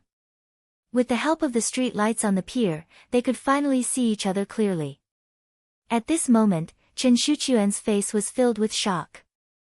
Che Chao, how could it be you? Why can't it be me? Che Chao, who was far calmer than Qin Shuquan, had a smile on his face as he slowly asked, Brother Qin, why are you so nervous? Could it be that my appearance has delayed your good fortune? When he suddenly saw Che Chao, Qin Shuquan was indeed shocked. He could not understand why the other party would appear in Crimson City, and why he did not receive any news at all. However, he soon calmed down. After all, the other party's level was lower than his. Even so, what was there to be afraid of? Perhaps the other party had come to Crimson City to settle some personal matters, or perhaps to visit family and friends.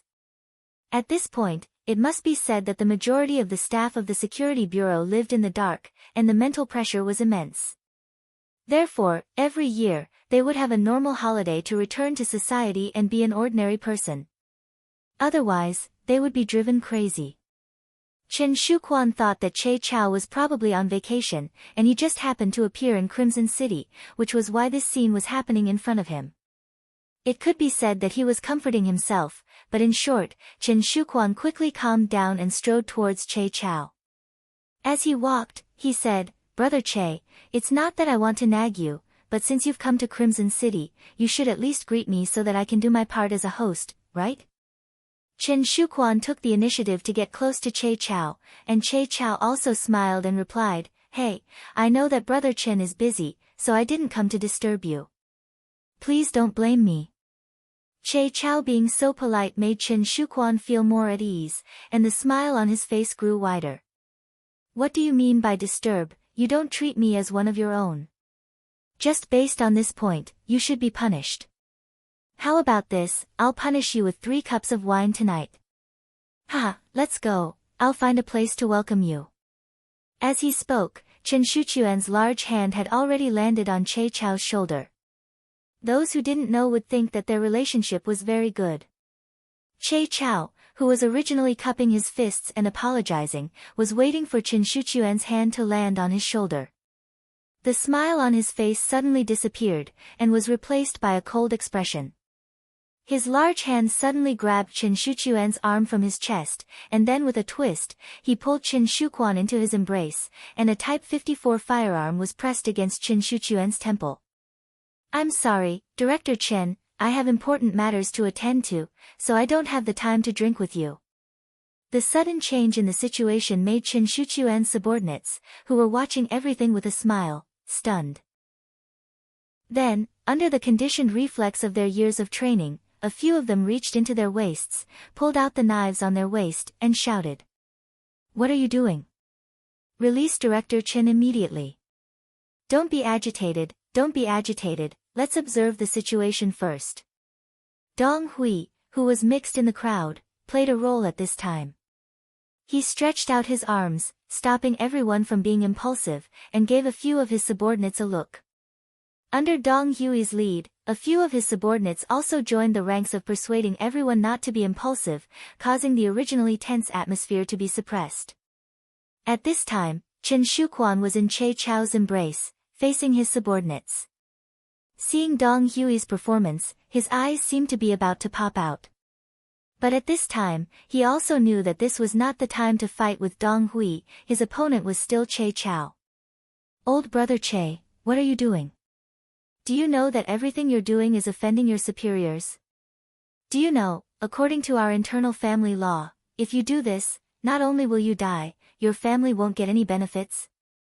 Let me tell you, let me go immediately, and for the sake of our previous relationship, I can pretend that nothing happened. Chen Shuquan was still suppressing people with his power, trying to make Che Chao stop. But now that he had the initiative, how could Che Chao easily let go? He looked at the back of Chen Shuquan's head with a smile, as if he was looking at an idiot. Director Chen, things have already turned out like this, don't you know how to repent? Tell me, where are these things going to be shipped? Of course it's to the Security Bureau. Chen Shuquan gritted his teeth and said. Security Bureau? Why don't I know about it? Che Chao asked again. Your rank is not high enough, of course you don't know. Let me tell you, this is the director's arrangement, and it's classified as a top secret. It's already a mistake for you to know this now, do you understand? Relying on his higher rank, Chen Shuquan spouted nonsense. Now, as long as he could get through this, he would find a random crime to take down Che Chao. In short, he would not give Che Chao a chance to ask Yang San, he wanted to silence him. Chen Shuquan was still thinking about what to do once he had the initiative, when a very familiar voice came from behind him. I don't understand. I've never given such an order, but I don't know who you heard it from. Of course you don't understand, this is the bureau. Chen Shuquan was about to say something with an arrogant look, but suddenly he was stunned. This voice was so familiar, it sounded like the bureau. Directors. Che Chao seemed to know what he was thinking, he loosened his grip slightly, allowing him to turn his head. When he turned his head, he saw Yang San in front of him with a fierce face. Immediately, Chen Shuquan's legs turned to jelly, and he could no longer stand. With a plop, he sat on the ground. The main culprit had appeared, and Chen Shuquan knew that everything was over. The irrefutable evidence was right in front of him. He was afraid that no matter what excuse he found, it would be useless.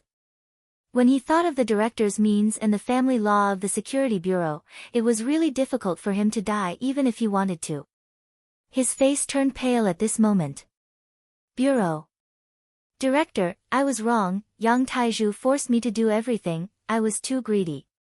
Yang San didn't say another word, so Chen Shuquan confessed everything. Now, he no longer hoped for a future, or even to live, he only hoped for a quick death and not to implicate his family. He was very grateful. Chen Shuquan was so cooperative, and Yang San stood there and listened coldly. After listening to Chen Shuquan, he sighed softly. Chen Shuquan, you've been in the Security Bureau for a long time, and your name is on the 6th Young Masters list. Do you know that your future is limitless? Do you know how many generations your descendants will be proud of having you as their ancestor? But now, because of your wrong decision, everything is gone. Yang San could not say whether he was lamenting or feeling pity for Chen Shuquan, he shook his head several times. It was obvious that this result made him a little sad. After all, it was not easy to cultivate a talent, and they had known each other for so many years, it was impossible to say that they had no feelings for each other. Now that he had made a mistake, a big mistake, it also meant the end of their friendship, it was no wonder that Yang San was a little sad. Yes, I know that I have done something wrong this time. I am willing to confess everything, and I am willing to testify, I only hope that the director will not implicate my family, and give me a quick death. Chen Shuquan could feel the sadness in Yang San's heart. How could he feel good in his heart? But since he had embarked on this path, there was no turning back. At this time, he could only use the last trace of the director's feelings for him to make his own request. Chapter 735. Cooperate well, I promise I won't implicate your family. Yang San knew what Chen Shuquan was worried about. Perhaps this was the only thing he could do for the other party. He patted the other party's shoulder lightly. Che Chao, I'll leave this to you. He will cooperate well with you and tell you everything we want to know. Director, don't worry, I'll get the confession immediately. Che Chao patted his chest and promised. There was a glimmer of excitement in his eyes. The chance to make a big contribution had come. As long as he did this well, he could get promoted as he wished and become the new director of the Crimson City Security Bureau. One was eager to make a contribution, the other was eager to atone for his sins. The two of them got together, and the process of taking notes and testimonies went very smoothly. In just half an hour, a clear file appeared in front of Yang San, who was in the duty room. After taking a quick look, Yang San sighed softly. Send someone to inform Yang Wu and the palace. It's time to reel in the net. Also, get the action team to move out. All the officials related to this matter must not be let off. Arrest them all. Yes, I'll do it immediately. Che Chao replied and turned to leave. This night, Crimson City was destined to not be peaceful. Palace. This palace occupied a large area and was built magnificently. It seemed to be an independent existence from Crimson City. Although the master was rarely here, no one dared to disrespect this place.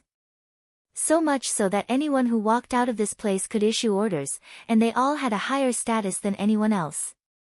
Lin Lin, this woman with average looks and beauty was at most 30%, was one of the people who often went in and out of the palace. With her eloquence that could make a dead person come back to life, she gained the trust of the fifth Madame Su Maner and became the representative of the fifth Madame. Originally, Su Maner had a personal maid named Xiao Yun. However, this maid was a little lazy. In the end, the purchasing of the necessities of the palace fell to Lin Lin, who had been by Su Maner's side since she came to Crimson City. Lin Lin was a person who knew how to conduct herself. Not only did she know how to say nice things to make Su Maner laugh heartily, she also had a very good relationship with the other maids. In this regard, her husband, Yang Taizhu, was also very willing to spend money. With money, she could naturally bribe many people to do things for her. It was precisely because Lin Lin usually paid attention to the people around her that she was able to rope in more people. When the Yang mansion was surrounded, Yang Shan arranged for his trusted steward to leave through the secret passage in the mansion and come to the palace. Soon, a servant girl who had received favor handed the news to Lin Lin. Lin Lin, who suddenly received the news, was shocked. Although she didn't know what her husband, Yang Taizhu, did for a living, seeing how generous he usually was, she could guess that the money might not be so honorable. Because of this matter, she had hesitated and considered. However, when she thought of how his father was the dignified Minister of Foreign Affairs and was the person favored by the sixth young master, it was reasonable for such a family to have some unexpected wealth. She didn't think too much about it. However, now it seemed that the matter was a little serious. Once something happened to her husband, she would have no backing and no income. How could she unite more maids in the future? This would shake her foundation. She had no choice but to save him. Lin Lin decided to take action. However, before leaving the palace, she still had a very important thing to do. That was to first obtain the support of the fifth madam. Only in this way could she be considered to have the sword of the imperial court. Only then could she do things without fear. Is madam asleep? Lin Lin came to the room where Su Maner was resting and asked the maid on duty tonight. Not yet. Sister Lin, is something the matter? The maid on duty had a good relationship with Lin Lin and asked with a smile. I have a small matter to see madam. On the surface, Lin Lin acted as if nothing had happened. As she spoke, she had already walked into the bedroom. When she saw Su Maner sitting in front of the god's mirror removing her makeup, she knelt on the ground without another word. It was just an action without a word, but it gave Xiao Yun a fright. Su Maner, who was sitting there, also saw everything that happened behind her through the divine mirror. She was also shocked. What happened? Why do you have to be so respectful? It was just like how Yang Qindong asked his subordinates not to kneel for no reason. In the palace, unless it was an important occasion, there was no rule to kneel.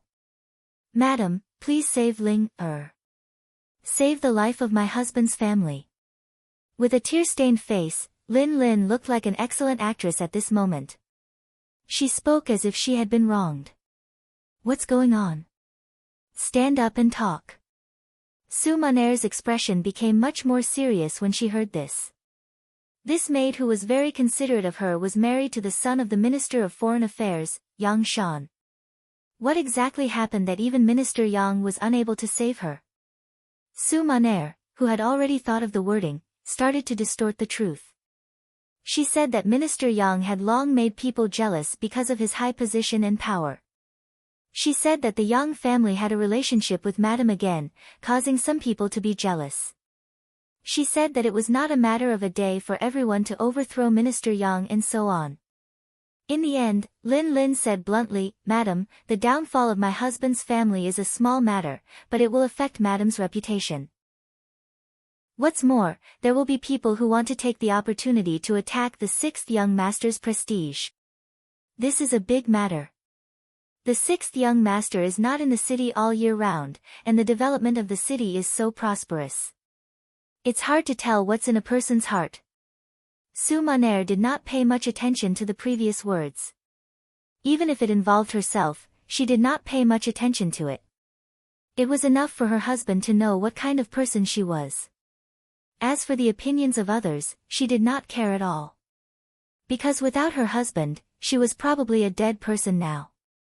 It was hateful that she believed the one-sided words of a villain and even had delusions of killing her husband.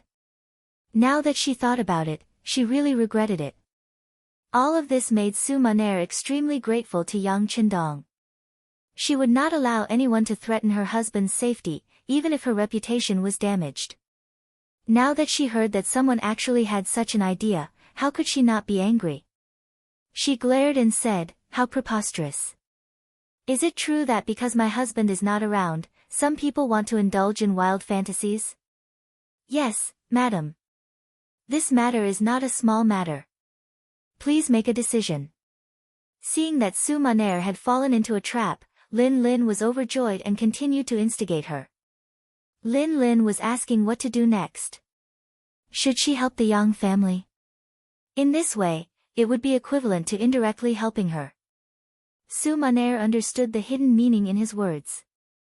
After thinking for a while, she said, then go and take a look. If they are trying to frame you, then let them investigate seriously. If they really did do it, then even you are not allowed to speak carelessly. Su Maner was still smart. She did not make a conclusion about things that she did not understand. Instead, she wanted to base it on facts. However, how could she know that the starting point of any matter might be good, but in the end, it depended on who was carrying it out. If the person carrying it out was someone who could not distinguish right from wrong, wanting to have a fair decision would become a delusion. Lin Lin was waiting for this sentence. She immediately agreed, stood up, and walked out of the bedroom. At this moment, she was no longer acting like a weak woman just now. Instead, she was filled with pride and confidence.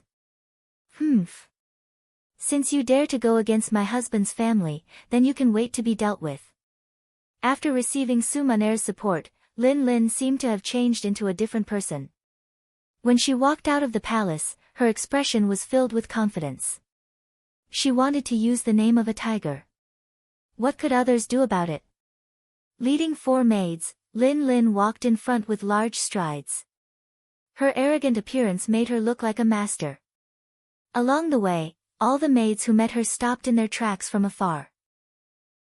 When they got closer, they lowered their heads and asked questions with a fawning and respectful expression. From afar, she could see the outer gate of the palace. As long as she walked past it, she would reach the outer palace. Although there were many guards there in charge of security, with Lin Lin's status, they did not even have the courage to check.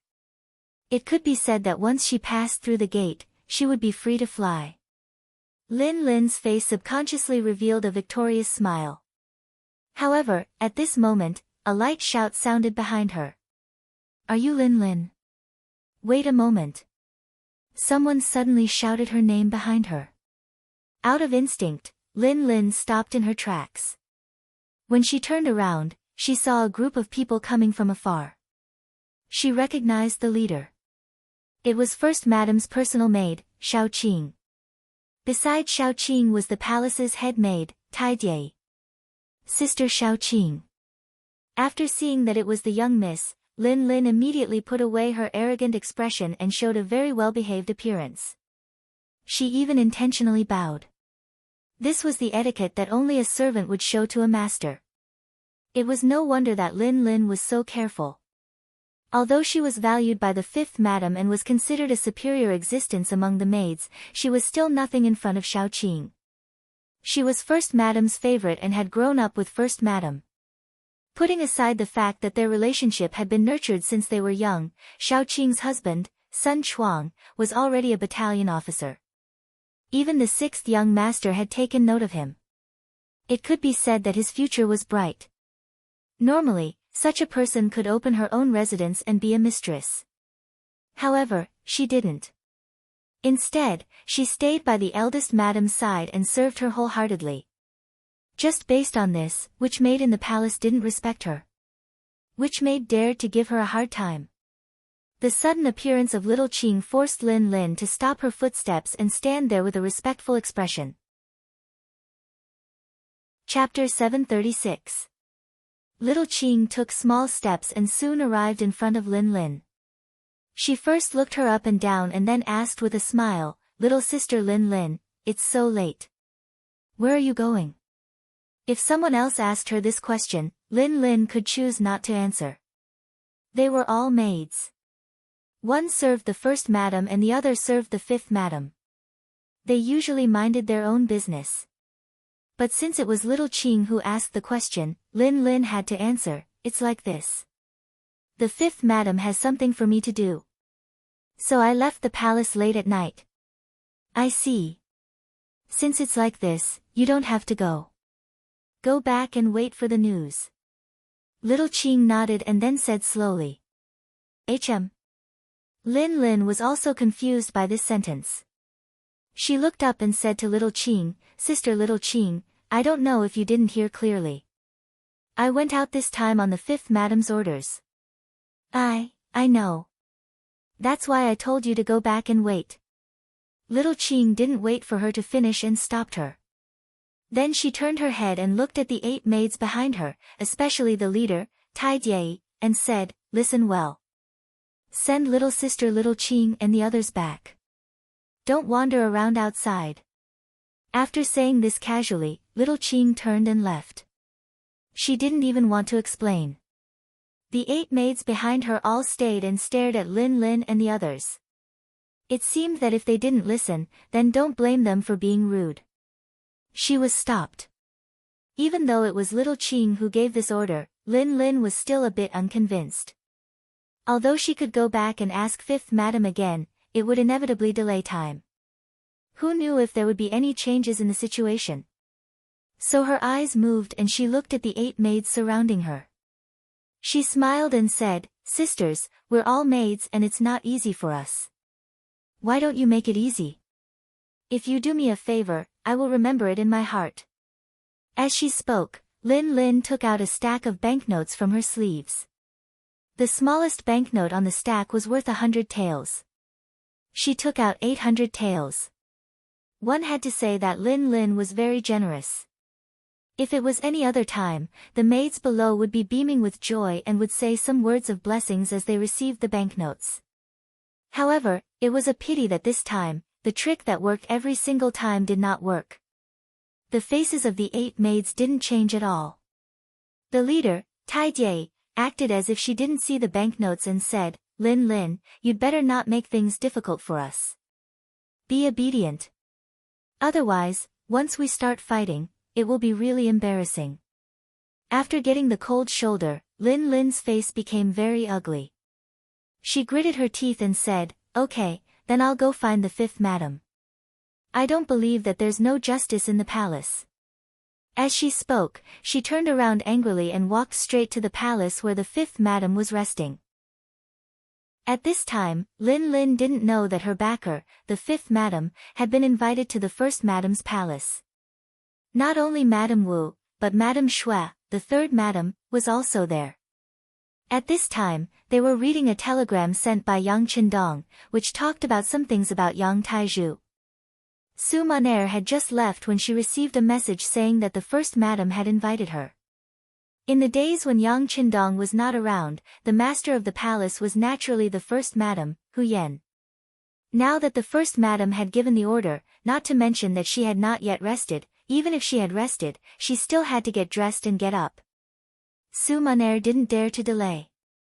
With the help of the maid, Xiao Yun, she put on some light makeup and rushed to the first madam's palace with a group of maids.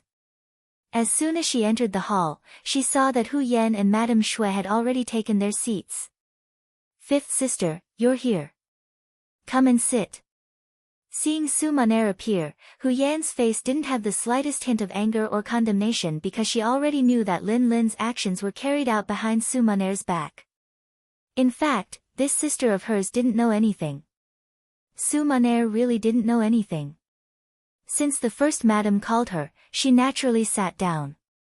Then, she smiled and asked Hu Yan, "Sister, what happened?" Something must have happened for them to call her over so late at night. Su Maner's IQ wasn't low. She didn't think that the sisters would gather at this time just to chat about their daily lives. This time, before Hu Yan could speak, Madame Shui had already passed the telegram to her. "Fifth sister, you should take a look at this first." With a face full of doubt, Su Maner took the telegram from the maid, Xiao Yun. When her gaze fell on the contents of the telegram, Su Maner's expression quickly became a little ugly. Perhaps a telegram to others could be sent more simply, as long as the meaning was clear. But how could Yang Qindong be stingy with his words when sending a telegram to his wife? In this telegram, Yang Qindong explained everything very clearly. He even mentioned Lin Lin's name. Although some things couldn't be described in such detail like when they met, the mention of Lin Lin's name already explained a lot of things. While Su Maner was still digesting this news, Hu Yan had already opened her mouth and said, "This time, my husband is really angry.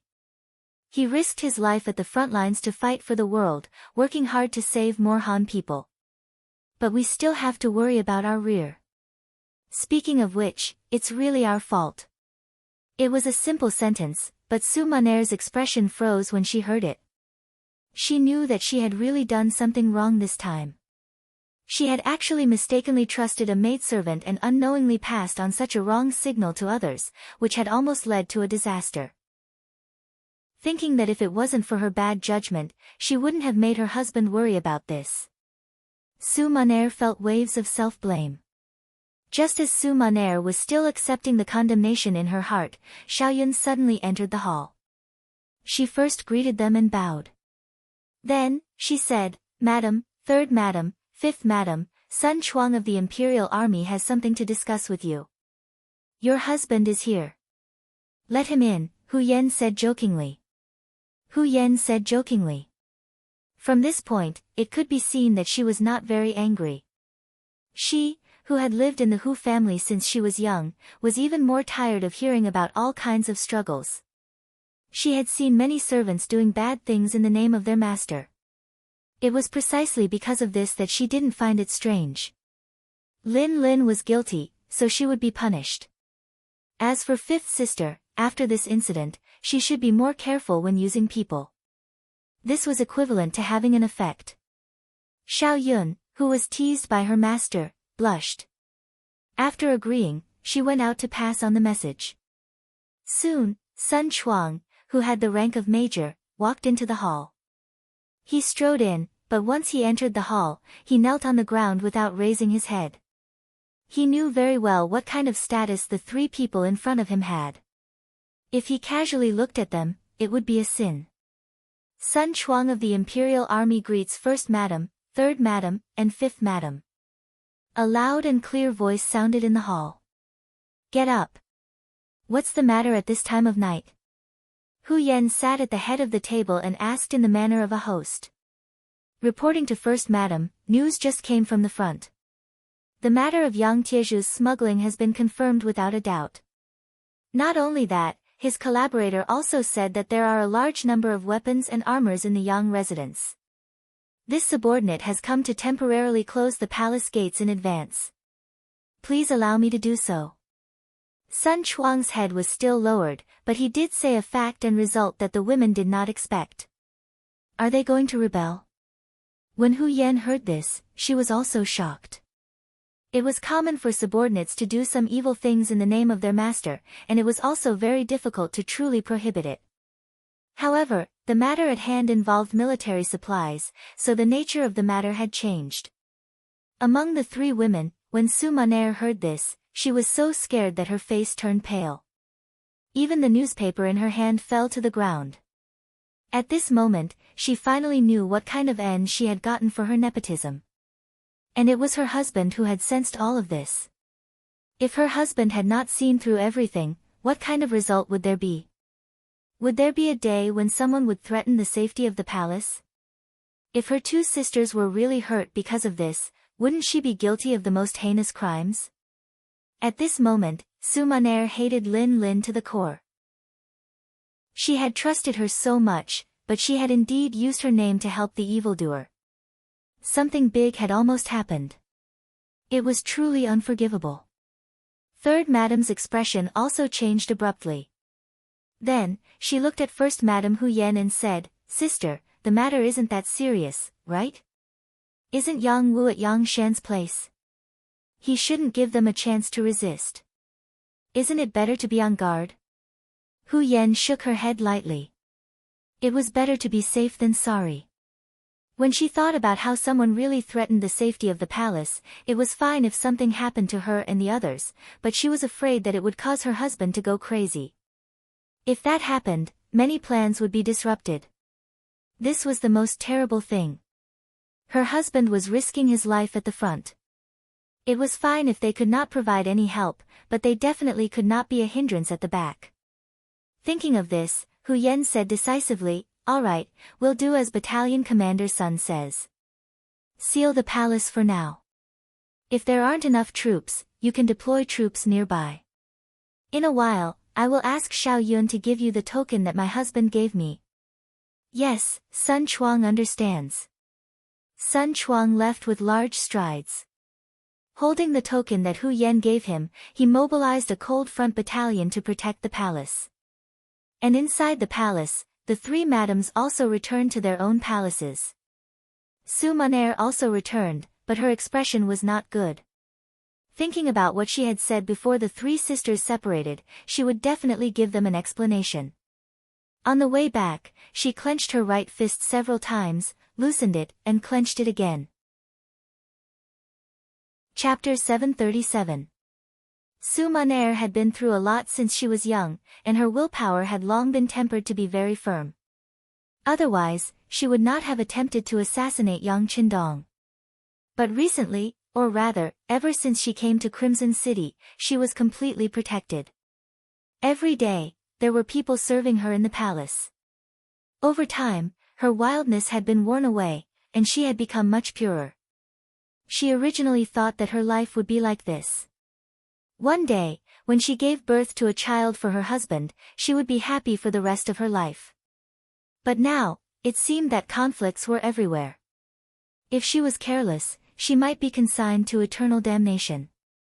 Fortunately, her husband was reasonable and understood people's hearts. Her sisters were also kind-hearted and did not have the intention to blame her. If it was someone else, this matter would probably be enough to put her to death, and she would never be able to make a comeback. Since her husband understood her so well, then not only did she have to clean up the beginning and end of this matter, she also had to do some other things. She was lazy from staying in the palace every day. It was time for her to stretch her muscles and bones. As she thought about it, she returned to her palace. From afar, she saw Lin Lin, who had an aggrieved expression, walking over. "Madam, I wanted to leave the palace, but I was stopped by Xiao Qing." "How is she stopping me?" "She is clearly not giving you face, she." "Xiao Yun, take her down and slap her 30 times. Without waiting for Lin Lin to finish speaking, Su Maner's voice sounded. At this time, this woman was still trying to sow discord in front of her. Her intentions were truly hateful. Xiao Yun, who was at the side, did not know what had happened. She only knew that Madame's expression was not good after she returned. Now that there was an order, she did not dare to disobey. She brought 2 maids to Lin Lin's side, and a series of loud slapping sounds rang out.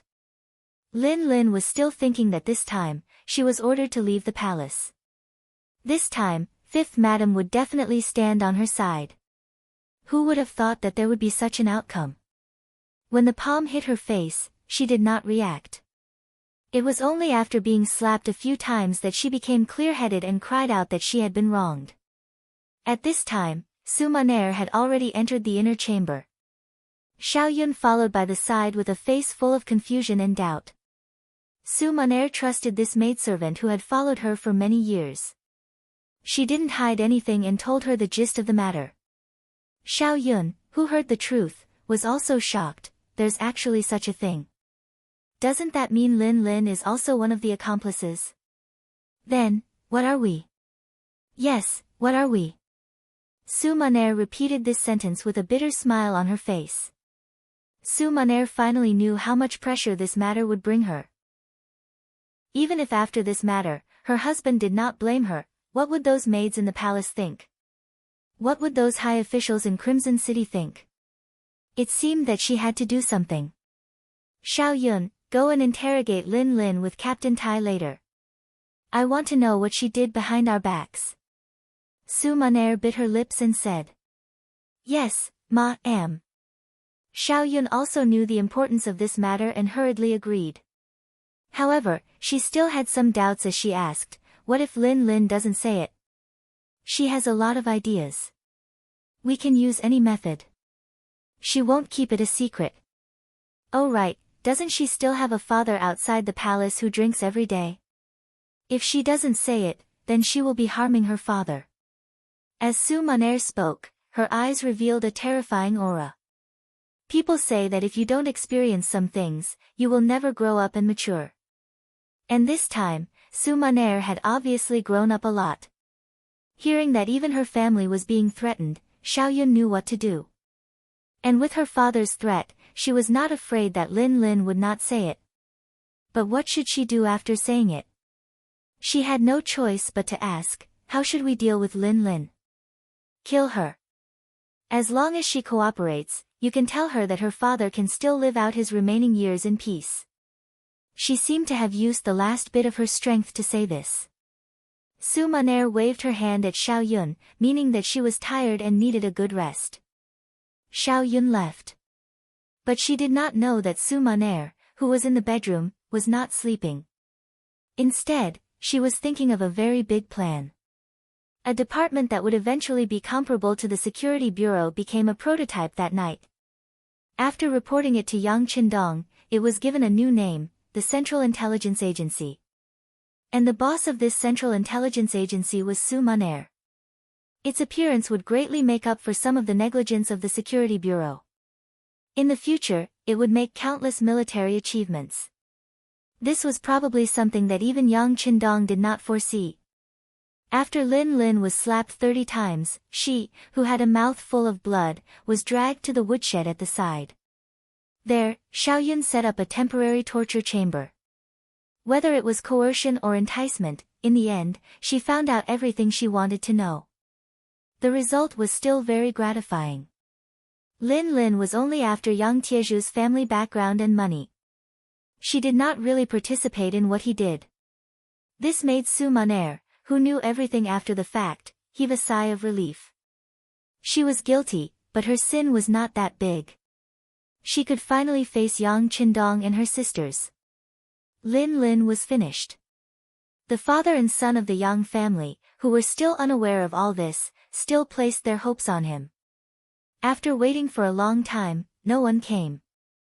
Instead, a secret agent from the Security Bureau came to the Yang residence. He came to Yang Wu's ear and whispered something softly. Yang Wu was originally standing there calmly, but after hearing the whispered news, his entire person became unwell.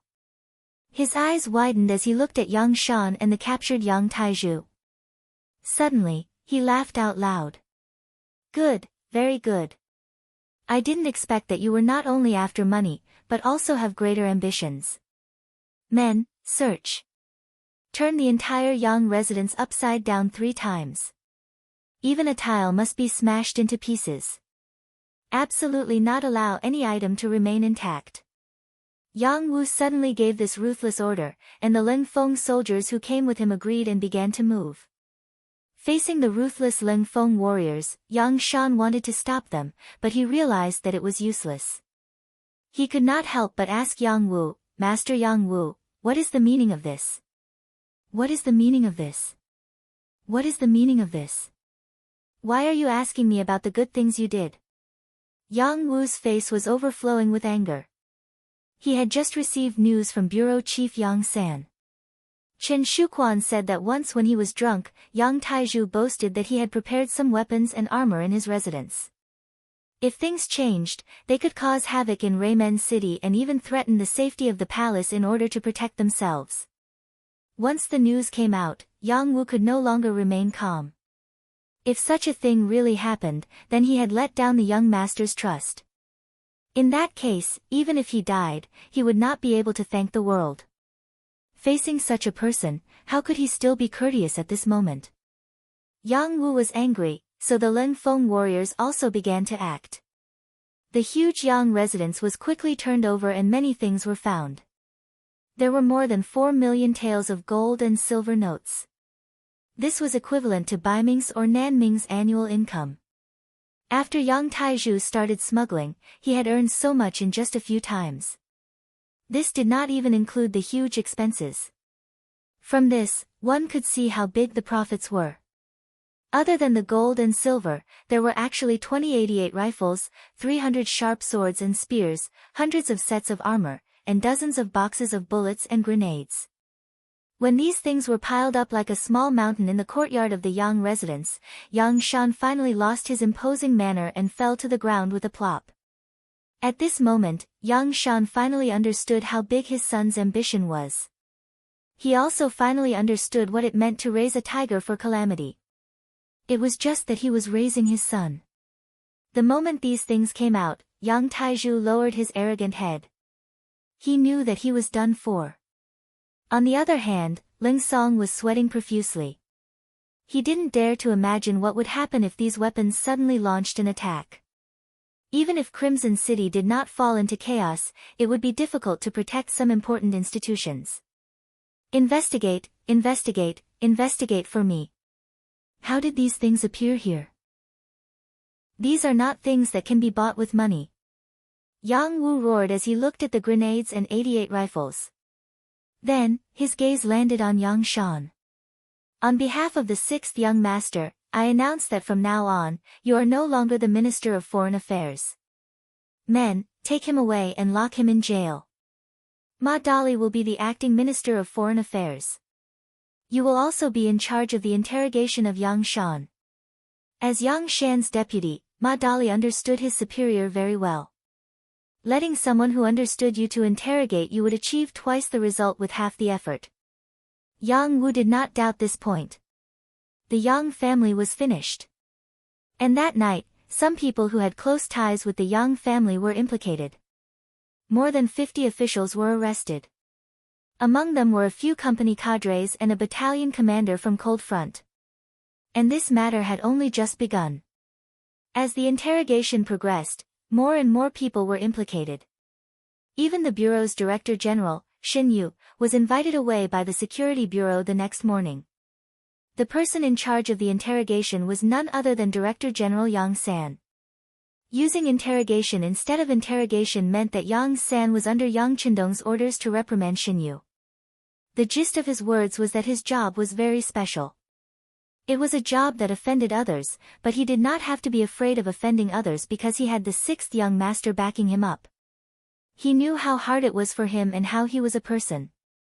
But if he was afraid of offending others, he could quit his job. He could go home and retire. He could also be given a leisurely department to pass the days. But in short, he had to do his job well as long as he was in office. Otherwise, he would not occupy this position. Facing Director General Yang San, who was under the orders of the Duke of Loyalty, Shen Yu did not dare be careless. He immediately nodded to express his understanding and promised that such a thing would not happen again. If he encountered any injustice or lawlessness, he would be the first to stand up. At the same time, he thanked the Duke of Loyalty for his trust in him. Chapter 738. People are like this. Once they are in a high position, they are not willing to give up their power. Shen Yu was like this. After experiencing the prestige of the monitoring bureau chief, he was reluctant to leave. Even if he knew that what he was about to do would offend a lot of people, he was still unwilling to leave. Since Shen Yu had already expressed his stance, Yang San also allowed him to make his choice. However, before they parted ways, he reminded him, "This matter is not over yet. There will be others who will come looking for you. You just have to wait. I hope that you can perform well." He did not say who was looking for him, nor did he say what it was about. Yang San left, leaving Shen Yu with a mystery in his heart. This mystery did not last long. Just as he was about to get off work, someone from the security bureau came to invite Shen Yu to the famous Min Le Fu restaurant in the city for a banquet. Shen Yu knew about Min Le Fu. Usually, many people with status were willing to hold their banquets there. He also heard that the background of the restaurant was very strong, but outsiders did not know the specifics. Since Yang San sent someone to inform him, and since he had already said hello, Shen Yu would naturally go. After getting off work, he went straight to Min Le Fu restaurant. When he arrived at the restaurant, which covered an area of more than 10,000 square meters, there were already people waiting for him outside. When they saw him arrive, they led him straight to the third floor. In the private room on the third floor, when Shen Yu opened the door and entered, he realized that he was not the first to arrive. The 1st Division Commander of the Navy, Gao Xiong, and the Political Department's Mo Qingyu had arrived before him. Gao Xiong was the commander of the Navy's 1st Division. It was said that the Duke of Loyalty wanted to expand the division into an army. If nothing unexpected happened, this person would become the 1st Navy commander. Ji Qingyu was one of the members of the Political Department. He was also the political commissar of the Army's 1st Division. There were already rumors that he would become the first vice minister of the Political Department. One of them represented the Navy's 1st Division, and the other represented the Army's 1st Division. Their arrival seemed to explain some things. When the three of them met, they naturally had to exchange greetings. However, their personal relationship wasn't very deep. This had to do with their identities and statuses, and also because they each represented different forces. It was impossible for them to sit together and drink and chat merrily. Where there are people, there are rivers and lakes. This sentence was also very appropriate to use here. Even though Yang Xia hadn't been established for a long time, and many of them were newcomers, fighting seemed to be something that humans were born with. It was the kind that didn't need to be taught. You could learn it very well and play it very smoothly. Since there were benefits, there would be fights. When it came to who could get more and who could only get less, a struggle was inevitable. Yang Qindong couldn't do anything about this. Of course, this was something he was happy to see. The people below him were all as good as one person. This was not good for his management in the future. The private room was very spacious, at least 100 square meters. The three of them sat in 3 different directions, and soon, there was silence. Perhaps they were all wondering why Director Yang San had invited them here. What was he going to do? What kind of performance should they have? Just as the three of them were still immersed in their fantasies, the doors suddenly opened and 2 people came in.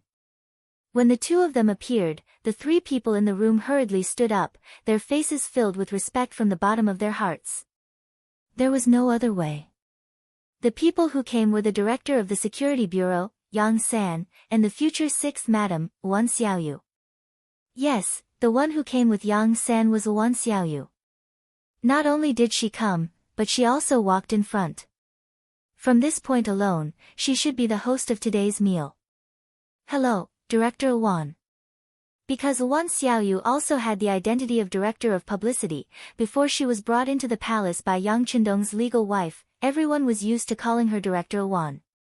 Hello everyone, I've made you wait for a long time. I'm really sorry. I just came out from City Lord Yu's place. Wan Xiaoyu had a smile on her face. Although she was very young and was still a few years away from 18 years old, the long-term training had shown the results. She showed a very mature side. Even when she saw three people with great power, she didn't show the slightest bit of fear. Wan Xiaoyu was very clear in her heart. Who gave her everything today, and why the three people in front of her respected her. It was precisely because of this that after receiving Yang Qindong's telegram, she quickly returned to Crimson City from below. She began to carry out the following reforms, investigating the other movements. After the incident with Yang Qindong felt that it was always right to nip the problem in the bud. He couldn't always see the serious consequences before coming out to take care of everything. If that was the case, it would only cause unnecessary internal friction. After making this decision, he placed this heavy responsibility on Wan Xiaoyu. Yang Qindong knew that Wan Xiaoyu was still young, but this person was absolutely loyal to him. Her love for him was also the purest. He didn't have to worry about her betrayal. Moreover, as his woman, she should experience more storms. After all, he couldn't imagine what kind of achievements he would achieve in the future.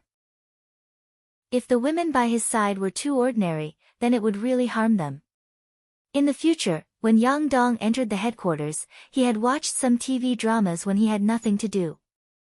There were quite a few dramas in Guangdong. Although he didn't want that scene to happen to him, as his woman, she had to have the ability to protect herself. This was him helping Wan Xiaoyu grow up in advance. After accepting this mission, Wan Xiaoyu also knew that this was Dong Shuai's way of reminding her, so she made up her mind to perform better to prove herself. Thus, she came. Not only did she come, she even went to Yu Qian's office before coming. She chatted with this senior for a long time and decided on the direction of her work. The only regret was that Yu Qian did not accept Wan Xiaoyu's invitation. Even if it was Yang Qindong's intention, the result would be the same. In Yu Qian's words, his main job was still the development of Qiqian City. As for the other work, he would do his best to cooperate, but he would not delve too deeply into it. After all, a person's energy was limited. Yu Qian's rejection was actually for Wan Xiaoyu's sake. Because with his prestige, if he really participated in this matter, she would have nothing to do with it. When she really achieved results, her achievements would also be covered up. Thus, Wan Xiaoyu was grateful from the bottom of her heart for this senior's care and guidance. The moment she entered the private room, Wan Xiaoyu told everyone about her meeting with Yu Qian. This was equivalent to telling everyone that what she wanted to do not only obtained the consent and attention of the sixth young master, this could be seen from her own identity and the fact that Bureau Chief Yang Sen accompanied her throughout the entire process. She also obtained the full cooperation of the city lord, Yu Qian. The three people present were all extremely intelligent. They immediately understood what he meant, and the smiles on their faces widened a little. Since a matter had received so much support, there was no way they could refuse. Wan Xiaoyu walked into the private room, and after greeting the three of them, she did not immediately sit down. Instead, she walked to the window of the private room and looked out. At this time, the sky was already dark, but the street lights in Crimson City were already lit up. One could see commoners coming and going on the streets. It was very lively. Not far away, some of the nearby residential areas were also lit up with electric lights. Looking from afar, it really looked like tens of thousands of homes were lit up. According to Yang Qindong's intention, there was no curfew in Crimson City unless there were special circumstances. As time passed, not only were the commoners used to it, it was still very lively even at night. There were even some tea houses, restaurants, brothels, and casinos that had better business at night. This promoted the rich life of the entire city and promoted the economic development of this place. Yes, there were brothels and casinos in Crimson City. However, these industries were not something that everyone could do. They required a special industry certificate issued by the city lord's mansion, and the taxes were heavy. On this point, Yang Qindong was also clear that there were some things that could not be truly prohibited. Rather than letting others secretly hide and do it, it was better to openly take it out and standardize it. He could also collect more business taxes and use it to serve the army and the people. Wouldn't that be better? So lively. Looking out the window, Wan Xiaoyu could not help but say with emotion. Yes, so lively. This kind of scene can't be seen even in Baiming or Southern Ming's capital.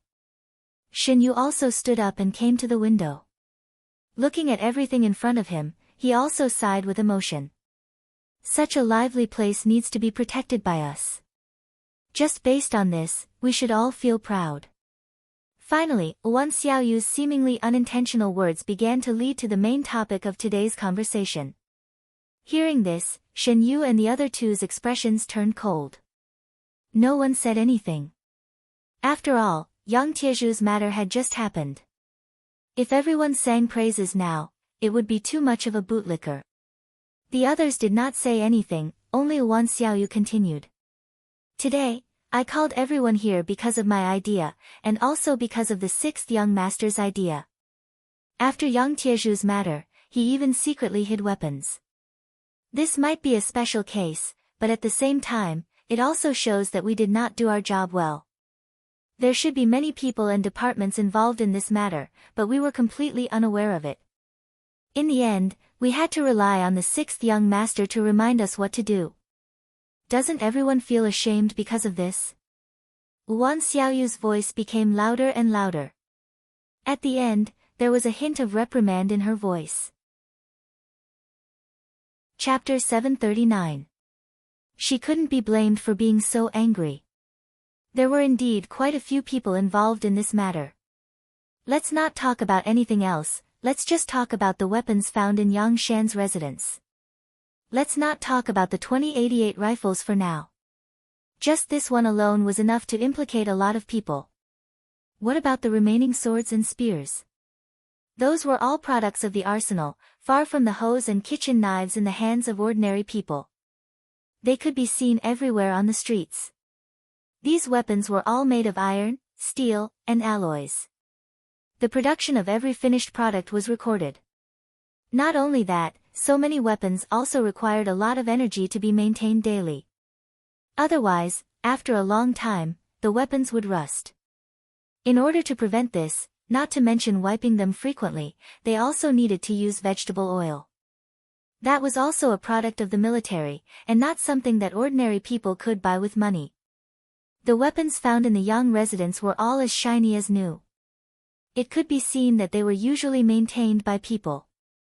Then the question was, who provided these materials? It was likely that many people would be implicated in the investigation. And these people sold the forbidden products to Yang Taizhu. Did they not think about the consequences and what would happen? There were also the 3 cargo ships and dozens of carriages of goods that were hijacked. It could be said that there were all kinds of things inside, such as divine realm, cosmetics, and women's clothes. Other than that, there were also things like cigarettes, ham sausages, canned food, and instant noodles. Many of them were only provided to the army and had not been circulated on the market. But now, they were all smuggled out. Could Yang Taizhu alone do all these things? It was obviously unreasonable.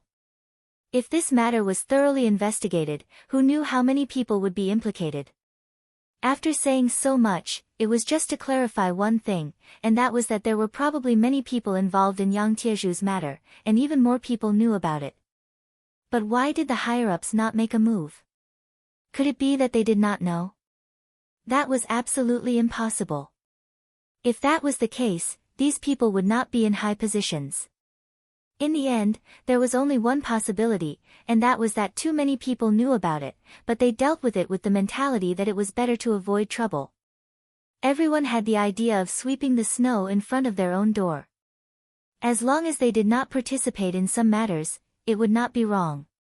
With such a mentality, Yang Taizhu was able to do things like a fish in water, which made the problem become more serious.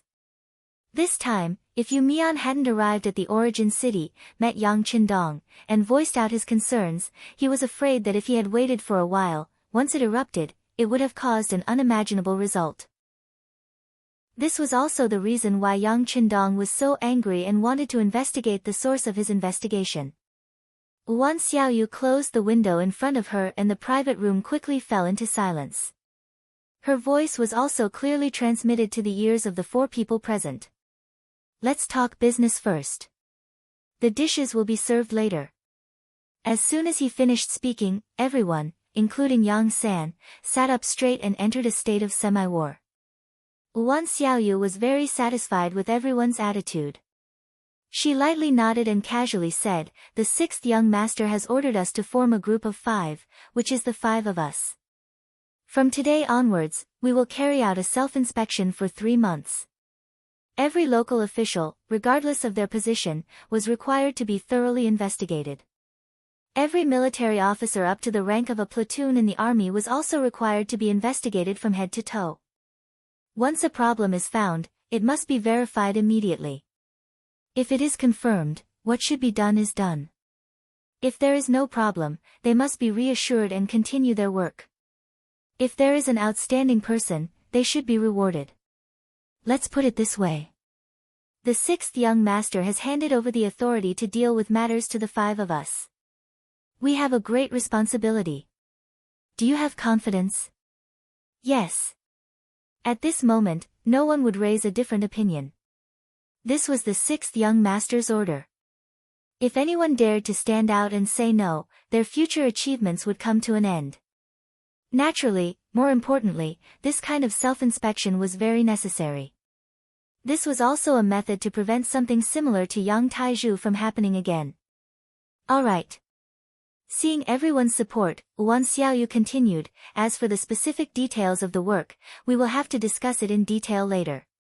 The first thing we need to do now is to announce Yang Tiezhu's case to the public. The investigation and evidence collection will be left to the Special Inspector Bureau and the Security Bureau. After everything is clarified, we will immediately hold a public trial in the city. We need to let everyone in the city know what is going on. Yes, our bureau will definitely cooperate fully. The Security Bureau will also cooperate fully." Yang San and Xin Yu quickly expressed their stance. "Very good." Wan Xiaoyu continued nodding. Then, a sly smile appeared in her eyes. "Things have to be done one step at a time. Next, let's proceed with the first item, eating."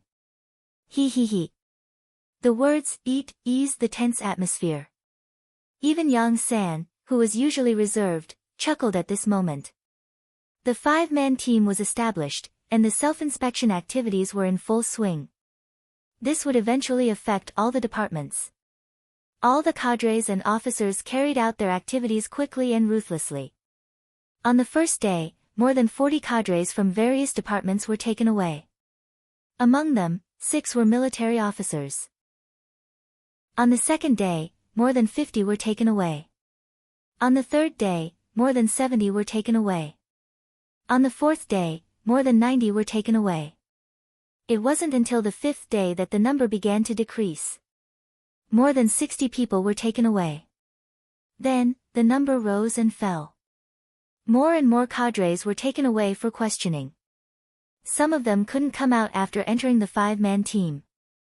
These were all people with major problems. There were also some who were released a few days after entering, but they had already been demoted or even fired from their positions. They directly became ordinary citizens. There were also some who were released not long after and continued to shine brightly at work. There were even some who were directly promoted after coming out, replacing the position of a superior who had made a mistake. There were some who were promoted by 1, 2, or 3 ranks. This was a huge reshuffle. It had been about 5 years since Crimson City became Yang Xie's headquarters. Many of them had benefited from this, and many of them had their lives changed. From having problems with food and drink in the past, they were now living a life of luxury. However, this still made some people unhappy. They felt that they should have received more. Even if Yang Qindong implemented a high salary policy, and their salaries were enough to cover their family's expenses, there were still some who couldn't help but reach out. In the face of such a greedy person, of course, Yang Qindong wouldn't be polite. This time, he checked again and eliminated all the black sheep with such thoughts. One could imagine that after this incident, the atmosphere of the entire Crimson City would change. In the future, the efficiency of work would also become faster and faster. The self-inspection activities were still ongoing, and many people's fates had changed. Some who benefited from their work were promoted, while some who were greedy received their deserved retribution. At this moment, Yang Qindong sent another telegram to Wan Xiaoyu. A new policy to raise the treatment of officials had been implemented, and that was the special ticketing system. The so-called special ticketing system was similar to the planned economy in the early days of the Republic, where the citizens would be given food stamps to purchase meat and grains. Yang Qindong requested for the officials to be given a certain percentage of their monthly salary. Once they had such ticketing, they would have priority to purchase some sought-after goods in the market. For example, cigarettes, all sorts of beverages, bottles of strong liquor, magical mirrors, high-grade cosmetics, and beautiful women's clothing. For this, Yang Qindong requested for a store to be set up in Crimson City. This store had a complete range of goods, and the quantity was sufficient. However, there was a difference, and that was that everything had to be purchased with special ticketing systems. Here, silver and even gold were useless. The reason for such a decision was that there were too many officials in the 5-man investigation team. In addition, the momentum was very large, which caused many people to feel fear. There were actually not enough officials to go around. In order to make more capable people work for him, Yang Qindong decided to give them some benefits. Under such temptation, he was not afraid that some people would not be loyal to him. It had to be said that when the special ticketing system appeared, the ticketing systems in the hands of the officials became popular goods. Although there were a lot of factories in Crimson City, and a lot of good things, because there were too many merchants outside, the supply could not meet the demand. As a result, even in Crimson City, some items were difficult to buy. With the special ticketing system in the store, those good things that could not be bought outside were actually available here. The ticketing system became a hard currency, and some of the rich people started to have ideas about the ticketing systems in the hands of the officials. The officials were also humans, and they also wanted to live a better life. The ticketing systems in their hands were not enough for their own use, so how could they sell them? Even if some people wanted to sell a portion of it for some reason, it was difficult to satisfy the needs of more rich people. Over time, some people had no choice but to give up on buying it and think of ways to become officials themselves. Yang Qindong's move caused the number of people who applied for the official exam to increase by a lot, greatly alleviating the pressure and fear brought to everyone by the 5-man team. Crimson City finally continued to move forward amidst the wind and rain.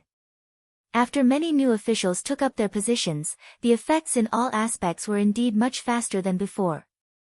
Just from this point alone, it seemed that the previous efforts were worth it. Just as the 5 young misses were carrying out their operation with great momentum, Su Maner was not idle either. She left the palace several times to look for good seedlings in the CIA. Her request was a little strange. She requested for all of them to be women because she believed that some things were more convenient for women to do than men. Chapter 740.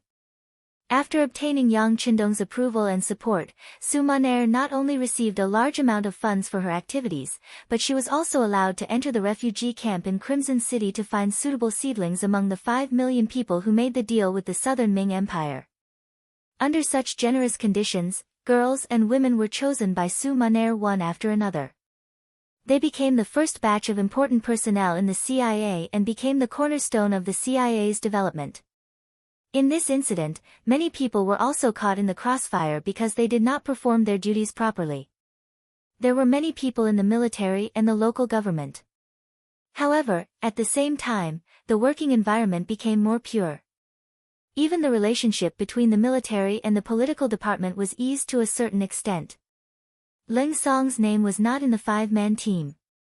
Although he was the political commissar of the 1st Division, Mo Qingyu, and it looked the same, only he knew that it was because he was the main force in the confrontation between the military and the political department.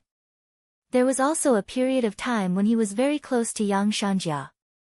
This was clearly a warning from the 6th young master to him. From the moment the 5-man team was formed, the smart Ling Song immediately changed his strategy. He no longer resisted the work of the political department. Instead, he cooperated with it. This also allowed the military's work to be greatly improved. When the news reached Yang Qindong's ears in the first city, he smiled and was very satisfied. If a force wanted to develop, it was just like life. It would always encounter problems. The key was the kind of mentality one had to solve the problem and not blindly escape and endure. Only by cutting off one's wrist would there be a new life. Otherwise, even if one was still alive, one would not be a healthy person. The matter of Crimson City had returned to the right path. In the process of returning, there would definitely be some pain. Some people and old friends would also be cut off from fate. However, the path that should be taken still had to be taken. The development of the first city was also imminent. These days, Yang Qindong not only had his eyes on Crimson City, but also sent a few telegrams to understand the situation. The development and construction of the first city were not lagging behind. These days, Yu Mian woke up early and slept late every day. He finally understood the situation in the city and had a general guideline for what to do next. Today, he took the initiative to come to the city lord's mansion to report to Yang Qindong. He was told that the 6th young master was inspecting the work in the logistics department. The so-called logistics department was just a general term. Because the first city was not as complete as the Crimson City, many of the supplies transported from outside were piled up in the logistics department. Today, Yang Qindong came here to inquire about the situation of the supplies. In addition, he came to see the situation of the soldiers receiving the new weapons here, the Big Dipper crossbow, also known as Big Dipper steel crossbow. The so-called Big Dipper crossbow was a new type of crossbow made of pure steel. Unlike the traditional ones, it was more pocket-sized. However, being short didn't mean that it wasn't powerful. On the contrary, because the spring was strong enough, it could shoot a distance of 100 meters. This kind of Big Dipper crossbow could be tied to the arm and shot at the enemy. More importantly, it was equipped with a mechanism that allowed it to fire 7 arrows at once. This greatly increased its lethality and increased its chances of victory on the battlefield. With the current ability of the Crimson City Munitions Factory, it wasn't a problem to create a Type 81 assault rifle. However, it would still take a lot of time to create a qualified Type 95 assault rifle. How to save the use of the Type 95 assault rifle and what weapon to use to replace it was the problem that the people of the Crimson City Munitions Factory had to think about and face during this period of time. Someone suggested that if it didn't work, the Cold Front Army should use the Type 81 assault rifle again. However, this idea was quickly rejected. Not to mention that with the current factory ability of the munitions factory, the number of Type 81 assault rifles that they could create was limited and could not be provided to all the Cold Front Army soldiers.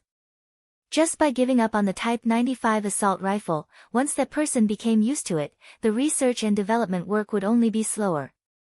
Then, no one knew when they could create the real Type 95 assault rifle. The people of the munitions factory also needed to be stressed. This debate was finally reported to Yang Qindong in the form of a telegram. He waved his pen and gave the final decision. The development of the Type 95 assault rifle could not be stopped.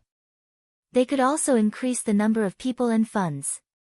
For the time being, they could find a weapon to replace the Type 95 assault rifle as a transitional product. Under such a decree, the Big Dipper crossbow appeared. How is it? How's the accuracy? In the logistics team, Yang Qindong looked at the 3rd Division's division commander Wu Sheng and political commissar Chen Bo, who came to collect the equipment, and asked with a smile. Reporting to the 6th young master, the Big Dipper crossbow is very good. Chen Bo immediately stood at attention and said respectfully. The crossbow can shoot continuously, which is equivalent to shooting continuously. Moreover, the size of the crossbow is smaller, so more of them can be carried on the body. After training, the accuracy can also be improved. However, the shooting distance is too short, only 100 meters. The 3rd Division's division commander Wu Xing also gave his evaluation. In the end, he pointed out the shortcomings and expressed his dissatisfaction. Alright, this is just a crossbow. Even if it can shoot continuously, it's still a crossbow. How far do you want to shoot? Moreover, when the enemy is far away, you can still use the Type 95 assault rifle. Yang Qindong patted Wu Xing's shoulder and warned others to be content with what they had. Although the Type 95 assault rifle was used for a long time, there would be some wear and tear and damage. However, with the efforts of Wu Hua and the other blacksmiths, as long as the damage wasn't too severe, simple repairs could still be done. If it really didn't work, Yang Qindong could just use the big warehouse. The Type 95 assault rifle was stored in boxes and boxes. If it wasn't for the fact that he wanted to give enough pressure to the Crimson City arsenal, he wouldn't have thought of using a weapon like the Big Dipper crossbow. Of course, Yang Qindong's actions were also a display of confidence. The current Leng Feng's Division 3 division, even if they didn't have guns, their battle strength was still very strong. This kind of army was what he needed. Normally, they would use cold weapons. Against strong enemies, they would use guns. With this combination, the Leng Feng division would definitely become the strongest army in the world. Only then would they have the strength to conquer more places and territories. Wu Xing also knew that his expectations were a little too high, so he chuckled and nodded. 6th young master, please be at ease. The 3 of us have been diligently training. Even if we use the same weapons as our opponents, we will still be able to win. Yes, that's what I want. Yang Qindong laughed, showing that he was in a good mood. Young master, City Lord Yu Mian is here. While Yang Qindong was still chatting and commenting on the Big Dipper crossbow with the officers of the 3 divisions, Beta Persei walked to Yang Qindong's side and reported.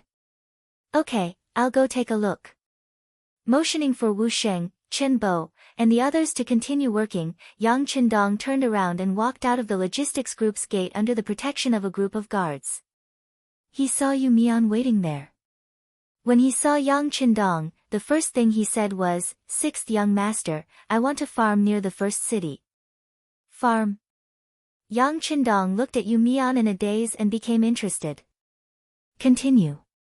Seeing that Yang Qindong did not object to him immediately, Yu Mian knew that his idea should be feasible. He immediately said, 6th young master, I've already investigated. The reason why the people here are very poor and sometimes even have problems eating is not because they are not hardworking, nor is it because the soil here is not good. Although it's called yellow soil, as long as you plant properly, you can still grow good crops. They don't dare to plant because safety has always been a problem. The Mongols lived by herding. This was a way of life left behind by their ancestors. It was also because it was more flexible. On the grassland, the strong preyed on the weak. The strong would always be able to obtain more resources. Imagine, what kind of strength did an ordinary person have? If he chose to farm, it would be equivalent to imprisoning himself in a certain area. Usually, it was fine, but once he encountered an enemy attack and danger came, he could drive the flock of sheep away. However, he could not take the crops planted on the ground with him. That would only benefit the invading enemy. As time passed, no one thought about farming anymore. On this point, Yu Mian had talked to many people in the city, including many Han people. They did indeed live by farming, and when they first came to the grassland, they were not used to it. However, because there was no safe place, they could only give up on the idea of farming and being self-sufficient. Now, with the appearance of the mercenaries and their strength, they had become some sort of guarantee, allowing some people to see hope again. Thus, they made this request. After Yu Mian investigated for a while, he also felt that this matter was feasible. Thus, he came to find Yang Qindong and proposed his idea. Yes, it's farming. I've thought about it. Not only can he solve the problem of food for the army on the spot, once the people have land, they will also have a strong sense of belonging. This way, they will be able to gather people's hearts faster and make the first city prosperous and prosperous. Yu Mian said excitedly. Yes, this is a good idea. However, it's already August now. In addition to the cold winter here, I'm afraid it's too late this year. Yang Qindong nodded and began to analyze the reality of the matter from the actual operation. Yes, it's too late this year. In fact, we don't have the seeds of the crops. All of this needs time to prepare. I've already thought about it. We can contact Crimson City now and ask them to provide more seeds. We can wait for them to be delivered in spring next year. As for now, we can first open up the fertile land, measure it, and distribute it to the citizens who are already in the first city. This way, they will have hope, and the first city can also attract more people to come and seek refuge. Yu Mian still said with an excited face. From this point, it could be seen that he had indeed put in some effort. Yang Qindong did not answer immediately. Instead, he nodded after thinking carefully. I think it's possible. Then you can go ahead and do it. This way, we can open up the fertile land and tell the people that they don't have to worry about their safety. As long as the mercenaries are here, they will protect their fruits of victory. When the enemy comes, we can just beat them away. You're tuning in to the Blissful Bookshelf YouTube channel. We're so grateful for your support, and don't forget to subscribe to join us on this incredible journey through captivating stories. Your generosity through donations truly makes a world of difference, as it's the primary source of revenue that allows me to expand and enhance this channel for you. Thank you from the bottom of my heart for being a part of this adventure.